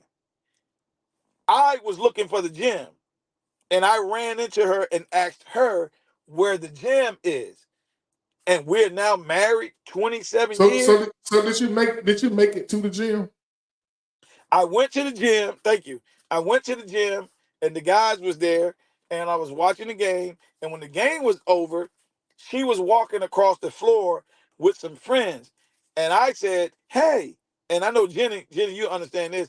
I said, hey, and she was coming across, she looked at me like, I guess she's like, okay, that's that guy I saw. And so she threw her hand up and she kept walking. And I understood that. So I was like, hey. And she looked, hey. And she just kept walking. That's how I met her. And then I used to see her on base and I would speak to her. So Jenny, I know it's kind of like creepy, like, because I would see her and I was like, hey. And she was like, hey. And she would keep walking. And I said, So where you you was going? harassing her. Yeah. but some of the guys that I work with told me that she was dating or seeing somebody. So I said, oh, okay, no problem. So when I finally got a chance to hold a conversation with her, I said, hey, the guys are telling me that the guy you're seeing is next to what my boat is. His boat is next to mine, but he was out to sea. And she said, that's not my boyfriend. And I go, Okay, I'm just saying they told me. She said that's who I kick it with, but that's not my boyfriend. She's I only kick it with one person at Larry, a time. Larry, you didn't care anyway, man. No, no. You got to understand something, man. I'm 29 years old. I'm 29 years old. They're 20 years old. I live out of town, got my own crib. I'm doing my own thing. I just met this girl on base. So when she said that some guy, I said, yeah, okay. You know, I'm just telling you what they told me. She said, well, I'm letting you know that's who I deal with. I only deal with one guy at a time. I said, okay. You know, I was just asking. So I became cool with her and just speaking to her on base and talking to her. And one day I said, well, is he your boyfriend? And she said, no, I'm telling you, that's who I kick it with. I said, well, can you go on a date? God, I mean, if you ain't got no boyfriend, can you go on a date? Can you? She was like, yeah, I can go on a date. I was like, oh, okay, cool. She said, well, it ain't gonna be no When sex you or nothing say like. kicking, you mean she was telling you they were just intimate. Right, that's who she do Oh, that with, okay. and she don't do that with no 2 and 3 guys. And I was like, I'm 29 years old, man. I got plenty of women. I was like, okay, that's cool. I mean, I was just talking to you, and she came to see me. You know, I lived out in town, and she came to see me, and that's when we had pagers back in the day. And you know, if a pager go off, you know, she said, hey, I gotta go. I said, okay, peace, cool. I'll talk to you later. And we became like friends. And I didn't get in her business with her dude or whoever he was. I didn't get into that. But we got to know each other and started to get to know each other. And she started coming around me outside of the military, when, you know, we're all, and we started hitting it off. And Robert, and once we started hitting it off, man, it was done for him. It was all she wrote.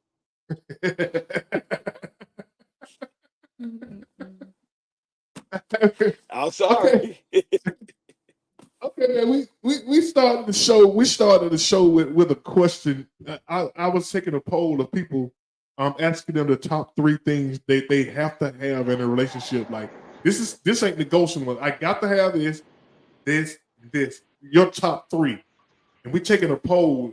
And at the end of the show, I'm gonna reveal what 3 things are leading the poll. Okay. What I gotta have? Yeah, you got to have this in a relationship now.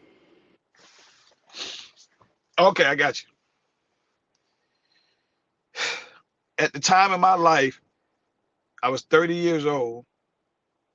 So what I was looking for, what I got to have. I have to have a woman that's independent, that have her mentality, that she got her own aspirations, her own goals, and her own things that she want to do, and not depend on me. I like women. I love women that got their own thing going on. No, I'm not trying to get into, oh, she don't need a man, all that. I'm just saying I'm into smart women. I'm into intelligent women that, you know, because women come from broken homes too, just like men come from broken homes. So we need to stop talking about, oh, men come from the daddy ain't there. Well, y'all got to remember, there's females that come from the daddy ain't there or whatever, whatever. So I wanted a woman that ain't looking for me to do stuff for her. She could do stuff for her own self. So that's what I was looking for. Because I was raised by my mom. So I guess that's why I was looking for that. So I was looking for that. I was looking for a cool woman that's real cool, that don't take everything serious. She can laugh at herself and at jokes, and she can speak to a man other than me when he speaks to her. So if my wife is going in a store and a man says hi, I mean, damn it, you ain't got to speak if you don't want to. A woman don't have to speak if she don't want to. But I mean, if the man is holding the door and say hi, say hi. I wanted a woman like that, that was secure with herself, that she could speak to people, she could talk to people. That's what I wanted. Also, I wanted a woman that know how to cook. I wanted a woman that know how to cook. And I got all of everything that I wanted. Now that's the first time I heard cook. You were specific on that. Now the first thing you said that most people, you ask most men, they won't say they want an independent woman. So how does that work out? You know what I'm saying? You got an independent woman. You say you want a woman who has her everything already, who has her own thing going on. Yeah. So in most men, their ego plays in their head like, if you got a woman who has everything, what she need me for?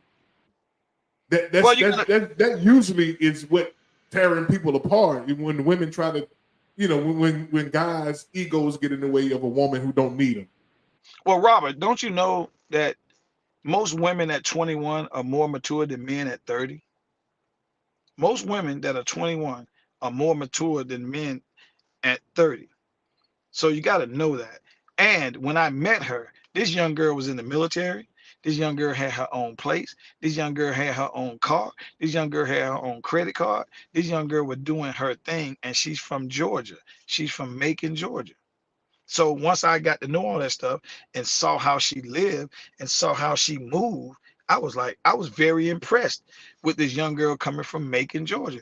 And when I used to go over her house, she always had food on the, just smelling good. And I said, oh, she know how to cook. So right there, I was like, and then having conversations with her.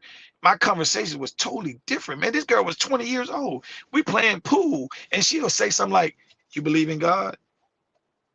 And we playing pool, man. I'm trying to get some sex or something. And she talked about you believe in God. I said, yeah. I'm trying to bless you. I said, yeah, I believe in a higher power, whatever his name is. She was like, okay. And then we were playing pool, and I was trying to get behind her, to show her how to play pool. And she said, let me ask you something. So what do you think about, what do you think about kids? And I said, well, you already know I have a daughter. When I was 17 years old, she was like, yeah. I said, but I don't want to have any more kids until I get married one day. I don't want to do the kid thing out of wet. I already did that. So I don't want to be having kids all over the place. So I just started noticing, man, she would asking me certain questions, trying to see this guy that's trying to talk to her. She's trying to see where I'm at. And I was like, I was very impressed. So when I go home to my own crib, and I said, and I'm with these other chicks or whatever, but I kept thinking about her. And I said, man, this young girl is asking some poignant questions and stuff. I'm like, I'm very impressed with this young girl. And this young girl was fine as hell too, Robert. This young girl, when I met my wife, hey, Robert, when I met my wife when she was 20 in the military, boy, let me tell you something. Boy, she had a stomach that was flat as the damn ground. Dude, we would walk in the mall. Robert, she had that whatever you call that, on the back of the arm, that horseshoe. Yeah. The horse. She had that right there. And I said, damn. She said, oh, I work out with the guys. So we would be in the mall or somewhere, and guys would walk up, man, because she used to wear the little shirt showing her stomach. They said, hey, man, I ain't trying to be funny, but I just want to put my arm next to her. And they would put their arm next to her, man. I'd be like, damn. So I had never really seen her body. So I had never really seen her body really before. So we were walking downtown where I lived in San Diego, and we went in this little shop. And so I said, hey, why don't you try on them little dresses? The dress that the whole dress that come over your body and they show your shape. And she looked at me, and I said, well, try this on right here. Robert, she came out of the dressing room, man, with that whole dress that they wear that show their shape. Body dress. Yeah, she was 20. She had on a body dress. She had on a body dress, dude. I know she was 20. I understand, ladies, because somebody gonna be, well, she was 20 years old. Well, I'm just telling you, I was 29 years old and she was 20. And when she came out that room, and I actually saw, because I didn't got to know her, I saw that body. I said, Lord have mercy. I said, hey, you believe in God, didn't you? I said, hey, attendant, get her some sandals to match that outfit right there. I said, cause what she got on, she gonna put that in the bag. She gonna wear that out. So that's our first time. So that's our first time that we was like out, and she was like, you just want to really truly see my body. I said, oh yes, I did. So, and we've always had fun ever since we actually became boyfriend and girlfriend. When she let the dude go, she told the dude that she didn't want to see him no more, and he would call me the old dude. He said, oh, you talking about that old dude that came on the base? And she would say, well, he looked younger than all y'all. He's 29 years old, and look, he would call me old dude. He wouldn't say my name. So she let him go, and we became girlfriend and boyfriend in June of 1996. and then we got married. I proposed to her within about 8 months, 9 months. And y'all been together for how long? This year be 27 years. 27 years, man. Wow. That is such a sweet story. And I got tickled when you said she would ask you a lot of questions, because that's what women do when they're interested. They, at any point, anytime, if she's really like smart and like you said, she's intelligent, smart, and she's thinking about deeper things than where we're gonna go to eat. You know what I'm saying? Like, she asked you questions because she was interested and she wanted to know you as a person. So it didn't matter what y'all was doing. It's like she just throwing questions at you, like probably unexpected. Jenny, man, girl, we went to all you can eats. I did take her back in the day when Red Lobster was the deal. Yeah. But man, she would go to all Red you Lobster still is the deal. Well, for me it is. I can't speak for you now. It might not be the deal for you, but Red Lobster and Longhorn is still the deal for me, baby. You know what I'm saying? But Jenny, I was like, she would go anywhere to eat. She didn't really care. We went to Universal Studios. We got in the car and drove to the mountains. She didn't care. One day we went to the fair, and Jenny, I spent a lot of money. I got home and I pulled out my money and I was like, man, I spent all this damn money. So I was talking to her on the phone. I said, girl, I spent a lot of doggone money when we went to that fair. She said, okay, I'll spend next time we go. She didn't get mad at what I said, nothing like that. She just simply said, okay, then it's going to be on me when we go again. Jenny, we went to Las Vegas. I'm going to tell you this. Jenny, we went to Las Vegas. A full tank of gas. She had a credit card. We had $30. We drove to Las Vegas from San Diego. We got us a Robert, you probably know, on Las Vegas, if you go on the strip and keep going, you be back over there in the hood. Yeah. we got a little motel in the hood. It had $30 cash and we had a credit card. Man, we were eating at McDonald's and all this stuff, and we went in the casino. I won $700, and boy, we started eating real good. So I knew that her being from Georgia and coming from a family that didn't have a dollar to give you. I came from a family that didn't have a dollar to give you. So we was on the same playing field, different ages, but the same playing field. We come from families that don't have nothing to give you. So, and her being from Macon, Georgia, me being from Atlanta, Georgia, hey, it you know, I just met a young girl that was cool, didn't take herself too seriously, and she wanted to go to college. She didn't want to stay in the military a long time. She said, I just came in the military for 4 years to get this money and to go to school. And now she is, and I'm gonna say it on social media. I don't put my wife out there a lot, but my wife is the shit. My wife is very intelligent. She's very smart. You can't tell her what to do. I've been married 27 years. You ain't telling her what to do. You don't own her. You don't run her. She's with you because she want to be with you. She married to you. You're not her daddy. You don't tell her what to do. You married to her. She's married to me, and that's fine with me. I'm cool with that. She makes well over 6 figures at the age of 48. My wife is the director of procurement for the state of Georgia Education Department at 48 years old.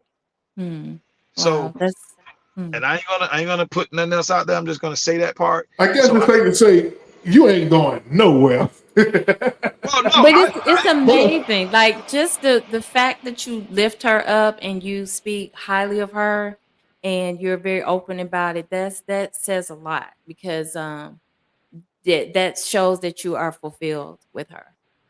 girl, I wash clothes. I washed all the clothes. Hey, let me tell you something. My wife hadn't washed clothes. I think my wife stopped washing clothes when we was married 8 years. Because you know, women, they trying to take care of the kids, they trying to cook, they trying to go to school. So I put my clothes on and it smelled like mildew. I said, man, shit. And she's like, well, I'm doing this and I'm doing this, then you do the clothes. So guess what? I've been doing the clothes ever since. That's I, working wa- together. man, Yeah. I wash the clothes, I dry the clothes, I separate the clothes. Boom, Mm-hmm. I learned how to hang up what you're supposed to hang up, what you don't supposed to put in the dryer.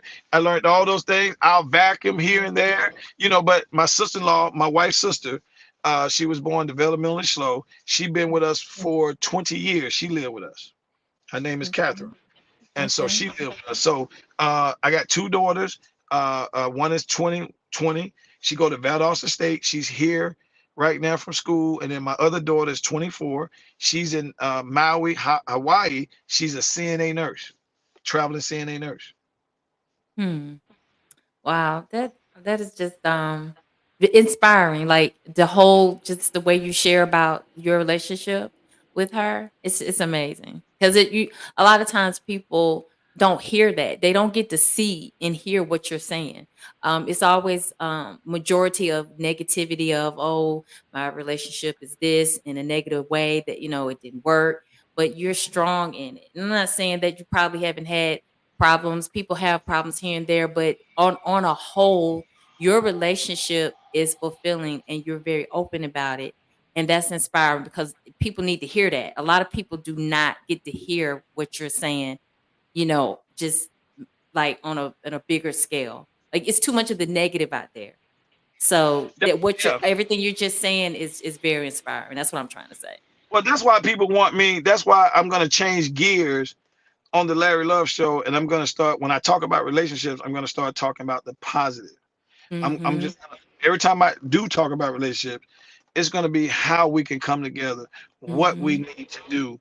And I used to do a lot of, oh, the black woman is this and the black man is that. And then I was sitting in the basement one day and I said, you know what?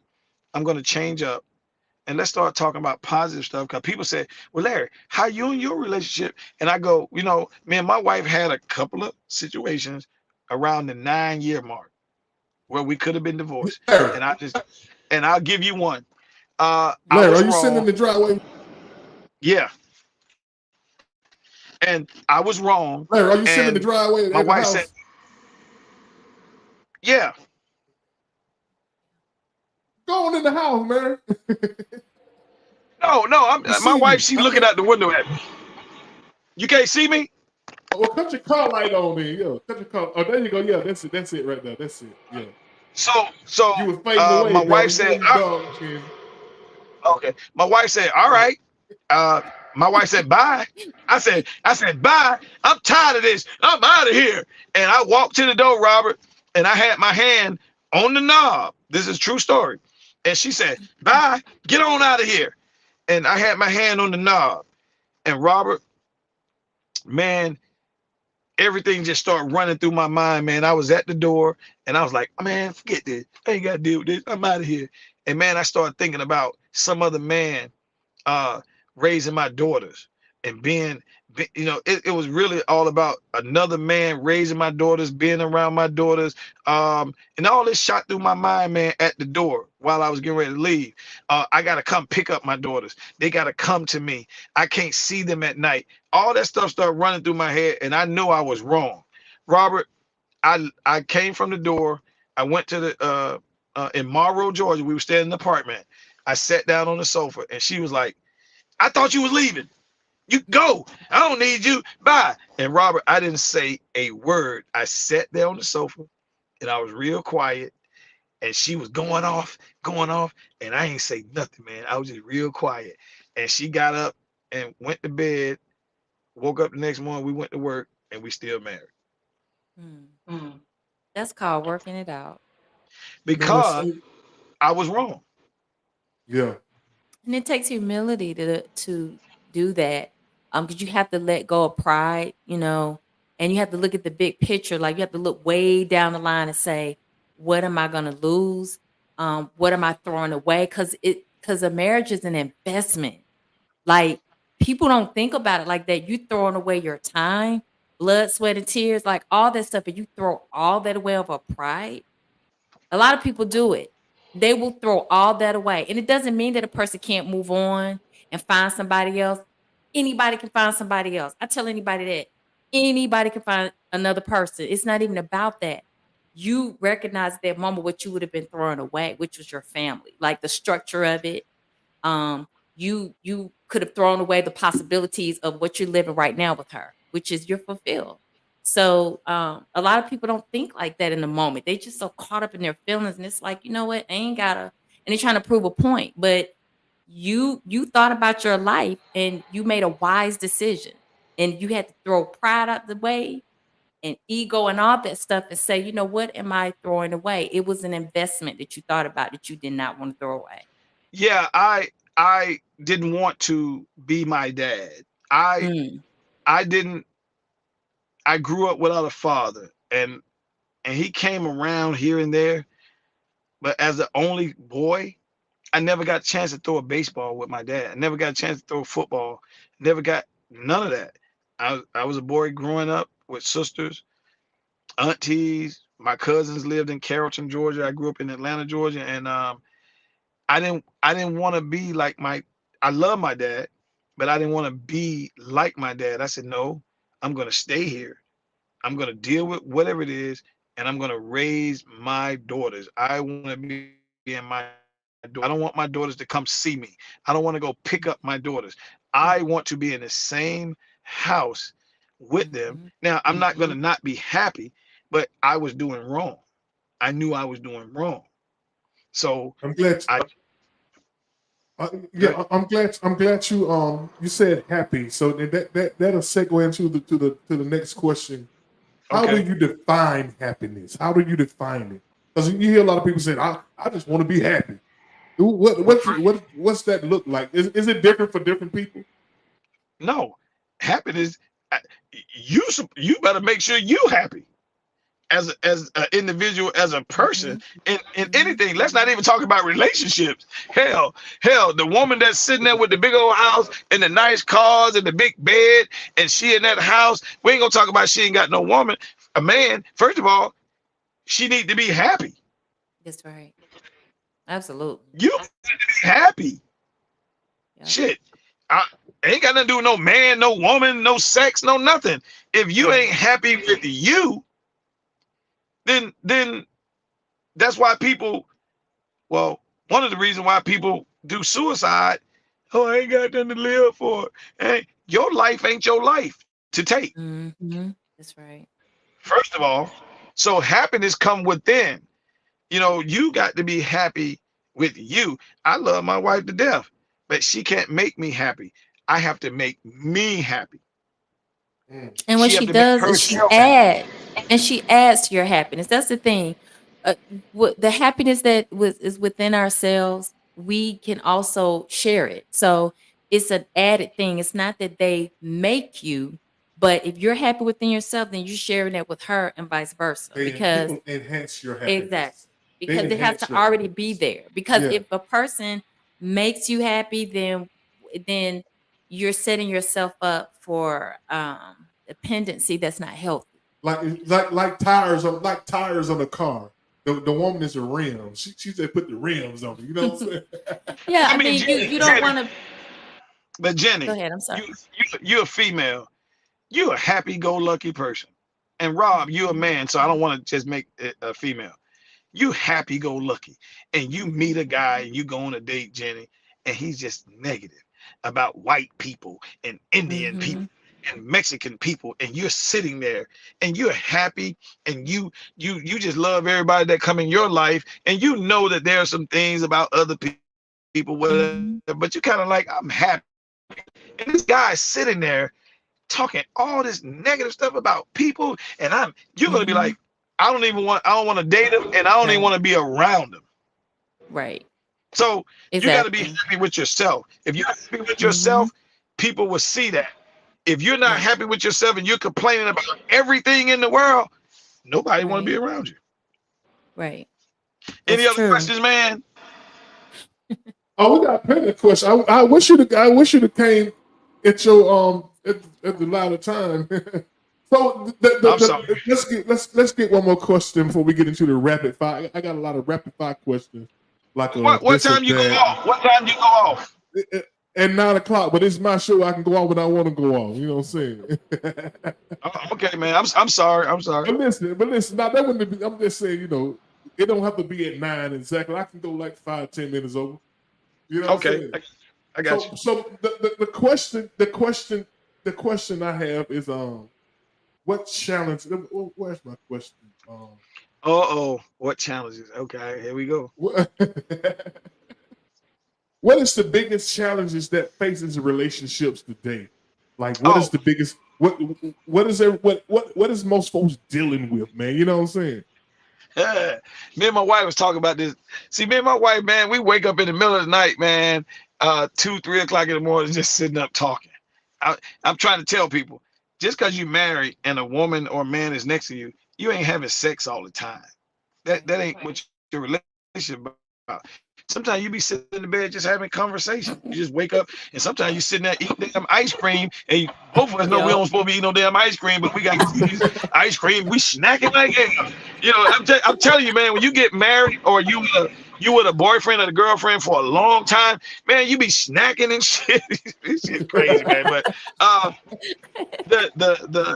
then your wife said, you know, we shouldn't have been eating no damn ice cream. You're like, well. You know, the whole thing of ice cream. You go in there and get you something. Every time I bring some popcorn back. Yeah, bring some popcorn back. You know, now you eat two things. No, man. The challenges. I think the challenges are. See, people have to understand something, Robert and Jenny. When you're married, you're two individuals who decided to be together. People need to hear what I'm saying. You are two individuals who decided to be together. Just because you got married, and I just said this earlier, Jenny, just because you got married, nobody owns nobody. Right. So these dudes to be like, you're my wife and you're gonna, no. You're my husband and you got, no. Don't nobody tell nobody what to do. Don't nobody run nobody.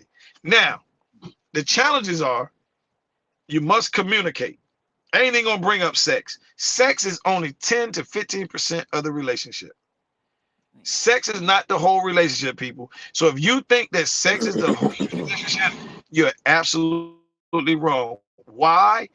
You don't have the time. Because when you get together and you start having a family, guess what's happening? Kids grow up, going to school. If your wife is working, if the husband is working, the kids now play sports. So the husband's over here, the wife is over. So sex is not the whole thing. Right. Communication. And people ask me and my wife all the time, Robert, why you and your wife don't do a show? Why y'all don't give advice? We don't give advice because marriage does not come with a book. Just like having a child does not come with a book. It's different for everybody. The only thing that we say is this. If you're not talking to each other, you're going to get a divorce. Mm-hmm. Yeah. Communication. And you cannot make a person talk if they don't want to talk. Right. Just wait. Most men, we don't want to talk. We're going to go off in our cave and we're going to think about all the stuff that a woman said when she was right. And Jenny, you hear this all the time. We come back and go, baby, I was thinking about what you said and you know, you were right. Now the woman going to say, well, why you didn't tell me that then? Because men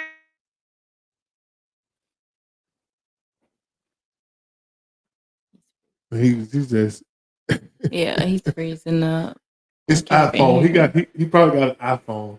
I think he got an iPhone. Yeah, I got look, go back a couple of you went out for a second, man. About the last 30 minutes you was okay. Women can't seconds. Let's see. What people don't try to make people talk. I had to learn that you cannot make nobody talk, because when you make somebody talk, you ain't gonna hear what you want to hear.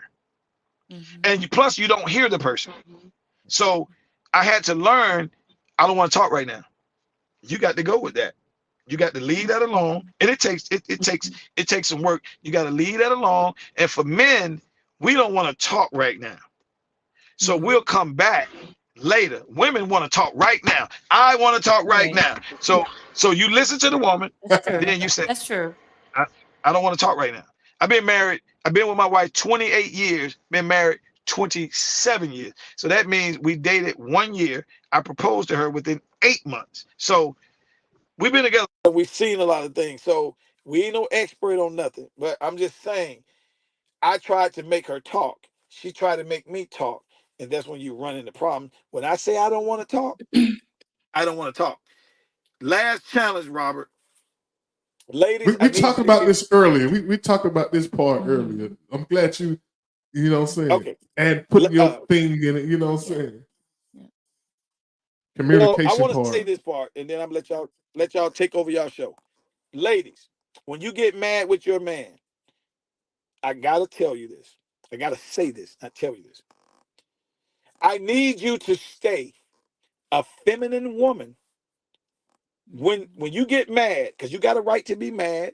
And if you're a woman that cusses, or my wife do not cuss, but if you're a woman that cuss and that's how you express yourself, whatever. But when you get mad, I need you to stay feminine while you're mad. So this is what I mean, Jenny. Jenny, you're mad with me. So you got to tell me something. Well, Jenny, when you approach me, baby, I want to tell you something. This is blah, blah, blah, blah, blah, blah, blah, blah, blah, blah, blah, blah, because you got the right to do that. But Jenny, don't come up to me with a posture like a man. Don't talk to me in a tone like a man. Don't get close to me and woof up like a man, because let me tell you what men doing. When we get mad, we don't see shit.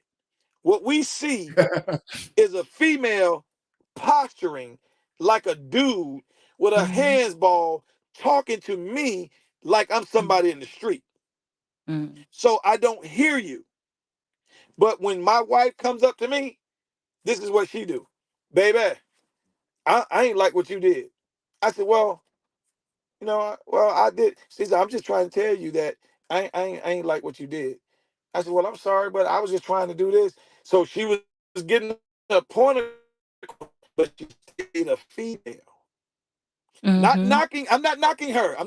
I want women out there to know you got a right to be mad, and you got a right to cuss, and you got a right to how you feel. But when you approach your man, stay a female. Don't have a posture and talking to him like you talking to your girlfriend or some nigga some dude in the street. No, I get exactly what you're saying. Because we don't hear you. Once you do that, we ain't heard nothing you said. We ain't heard nothing you said. So my wife always stays a female. She is always a female, and she lets me know what she needs to let me know in the female aspect. She's still mad, but she's always a woman when she's coming at me, and I respect that. So I said, okay, baby. She said, I'm just trying to tell you now, because you think we got a black card. You don't even look at the balance on the doggone thing. So this is just a way that women gotta talk to their man. You can't talk to your man and call him out his name, right? Absolutely, and then not. expect for him to, and last but not least, Robert, and I think me and Robert said this. The man is in the house. Y'all say to protect. Let me tell you why the man is in the house, why the man is at home. The man is at home because he's the man of the house. He's there to protect. But the man is in the house to guide, to put in the tone, to lead. Now, the woman, we all know the woman's running everything. We all know that. Everybody knows that. But the man leads. The man sets the tone. The man sets the goals where the family is going. That's my job. Where the family is going, where we lead, the tone of the house, when people come to the house, the discipline, that's my job. So the woman, see, when you don't know your role, see, my wife tell women down in the basement, Robert, they was at the bar one day and they asked my wife, so Amanda, he talks all the time. What do you think? And my wife said, a lot of women don't know their roles. They don't know their roles as a wife. Everybody has a role.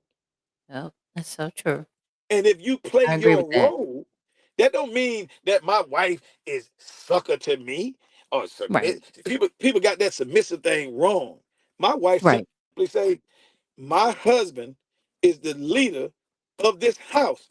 She will tell Mhm. you that. That don't mean my wife don't make decisions, but she gonna Right. tell you it's God, it's my Mhm. husband, and it's me. Mhm. My wife is gonna say that.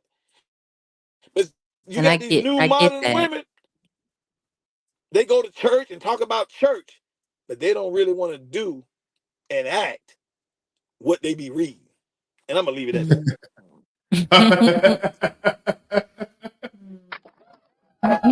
Hey man, listen, man. I wish somebody in the comments say you got to bring him back, cuz. Somebody say you got to For bring him back, sure. cuz. Absolutely. But listen, hey y'all, listen. It was his fault, y'all. He's supposed to be on longer than he was on. It's his fault. I'm gonna put it in the court. I'm gonna let y'all know it's his fault. You know Yeah, what I'm saying? my He fault. supposed to came on at 7:30. You know, Yeah. but he gave us a good hour. You know what I'm saying? But I really appreciate you coming on, man. Listen, we got a thing. We got a couple of little rapid questions, and y'all can play along with it too. Hold on. Let's. Okay, I'm gonna reveal the poll. I was taking a poll as we was talking about the top 3 things, and look like the top 3 things. One is respect. A lot of people said respect, loyalty, and communication and trust is tied. Yeah. So respect, loyalty, trust, and communication. And you know what? And I'm gonna say this really quick. I think those particular things, all the other stuff that was on there falls up under that. Because if you have respect, you have communication, you got trust, And some people and said loyalty, appreciation. all Some that people other stuff is said gonna peace, fall up under that. peace, spirituality, honesty. Somebody even said, I ain't gonna say that. Yeah, you got some feedback. Who be? We do. Is that us? We do. Yeah, we do. Put your earphone back on. We do. So anyway, man, we appreciate you coming on, man. We appreciate everybody tuning in. Let me both of the mic. Let me pause it. Well, let's ask to Ken. Do you hear our feedback? Well, it wasn't. I muted him. I'm gonna mute you for a second, but anyway, Yeah, maybe coming maybe it's coming from his phone. That happens sometimes. Yeah, that's coming from his phone. Yeah, it's causing us to have feedback. But it just started though. Yeah, he must have switched something maybe with his. Yeah, but anyway, y'all, we got before we go, I got a couple of rapid questions I want to ask y'all. What do y'all like the most? Y'all like watching movies at home, or do you like to go to the theater? Which one you like the most? You like watching movies at home, so get some popcorn and just pop them and pop your feet up. If I had to choose either one, probably home. You like home? Yeah, probably at home more. So you prefer to watch the movie at home? Yes. Good.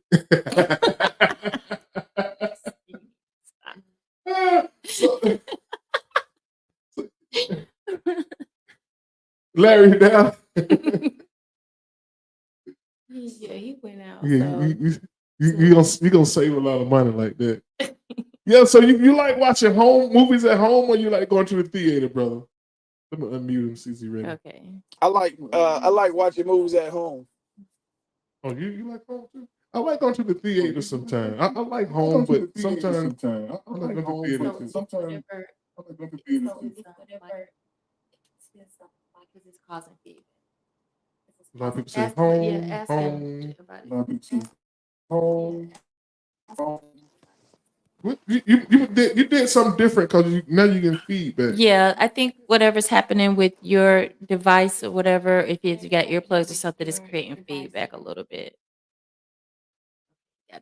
Okay. So the next question is: when you go out on a date, do you like to sit together or you like to sit across from your date? Together. You like sitting.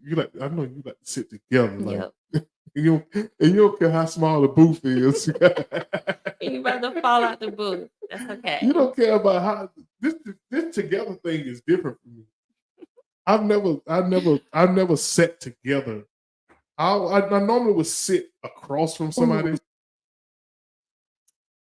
I normally would sit across, but Gotta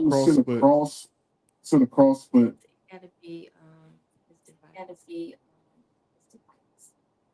You know how well, but you're gonna have to deal with the Can echo y'all hear for a me? second. Yeah, we Yeah, we hear can. We you. just hearing a lot of feedback. Did you do something different with your device or your headphones? Man, this iPhone thing, I'm in the car. I apologize. I told them about the iPhone. Somebody already said to leave them Well, on hey, I iPhone had a alone. great I had a great time, man. Thank y'all for having me on the show. Hey, well, go ahead and get your go ahead and get your part and comments then. Hey, man, all I want to say is people need to just decide who they want to be with and go on and make that thing happen and live a great life, man, because life is too short. You know, once you get in your 40s, once you get in your 40s and your 50s, man, you got to stop chasing women. You got to stop looking for men. Ladies, you don't supposed to look for men. Ladies, you don't supposed to look for men. Men are supposed to look for you. Ladies who are looking for men, you're single because you're looking for men. That is not your job. Let the man find you. All you got to do is keep doing what you're doing and be visible, and the right man will find you. And you just need to know when the right man is in front of you. That's it. All right, my brother. Appreciate you coming on, man. Taking the time to come on with your boy and your girl, man. You know, we'll be talking, man. You come on anytime you want to, man. As a guest. You come on anytime you want to, man. As a guest. Okay. We had to cut him out real quick. We sorry that cut you out, brother. Your feedback was so bad. But listen, y'all, we appreciate everybody for tuning in. I like the light. You like the new light? You like that color light right there? It brings me out. Let me. You like the new lighting right there? Yeah. So we appreciate y'all. Thank you y'all for saying great show. Yes, thank you. Next week, next week we're gonna be, it's a holiday. So we might take next Tuesday off. Since it's a holiday, coming right off the holiday, you know what I'm saying? So we'll be back in 2 weeks, y'all. We'll be back not next Tuesday, but Tuesday after next. We're gonna let y'all enjoy y'all holiday. What the Memorial or It's Labor Day? Memorial Day. I get them two holidays mixed up, Memorial and Labor Day. Memorial is like right after school, and Labor is when school starts back. Right. I keep getting those. I don't think I care about it. It's time for some good food. You know what I'm saying? It's an excuse to eat some barbecue. I see my mama watching. What we barbecuing at Monday, mama? Or are we gonna do it Sunday? I know we gonna do it Sunday or Monday. I need to know who cooking the good food so I can go to it. You know what I'm saying? But anyway, y'all, we appreciate y'all for joining us live. If y'all know anybody who's doing anything, doing something small in the big way, we would love to showcase them here on Overflow, the Everyday People Show, because this is the Everyday People Show. We love everyday people. So if you got a book or something you wrote, or you got your own show, you want to showcase something, holler at your boy and your girl, man. Let us come in and interview you, y'all. And this season started off right, man. We've been having some good guests on of late. You know, so what you got? So you got something to say? I know people say he talked to me. He need to let her talk.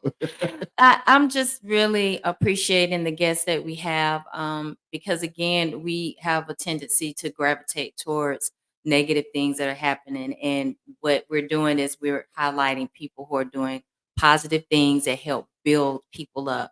Appreciated the guest Larry Love, because we see a lot of negative things with relationships, but he brought something great to the forefront for everybody to see that you can have a fulfilling relationship, and everything doesn't always have to be about the negative things that we always hear on a regular. So that's what we're doing here. We're just bringing some positivity to the community because we need it. We need it probably more than we realize. Absolutely. Yeah. I agree with you 110%. Well, anyway, the NBA Eastern Conference Finals start tonight. So if you got anything you want to talk about, you can talk about it now because I'm going to go watch the game. You know what I'm saying? Whatever. I'm going to go watch the game. The Celtics versus the Indiana Pacers are on now. They I came have on at 8 things o'clock. to do. Trust me. Oh, yeah. Go do it, man. But anyway, y'all, listen, we appreciate y'all for tuning in, sharing, commenting, liking. We love y'all. And guess what? Ain't nothing y'all can do about it. All right, y'all. See y'all in Bye. 2 weeks. Peace.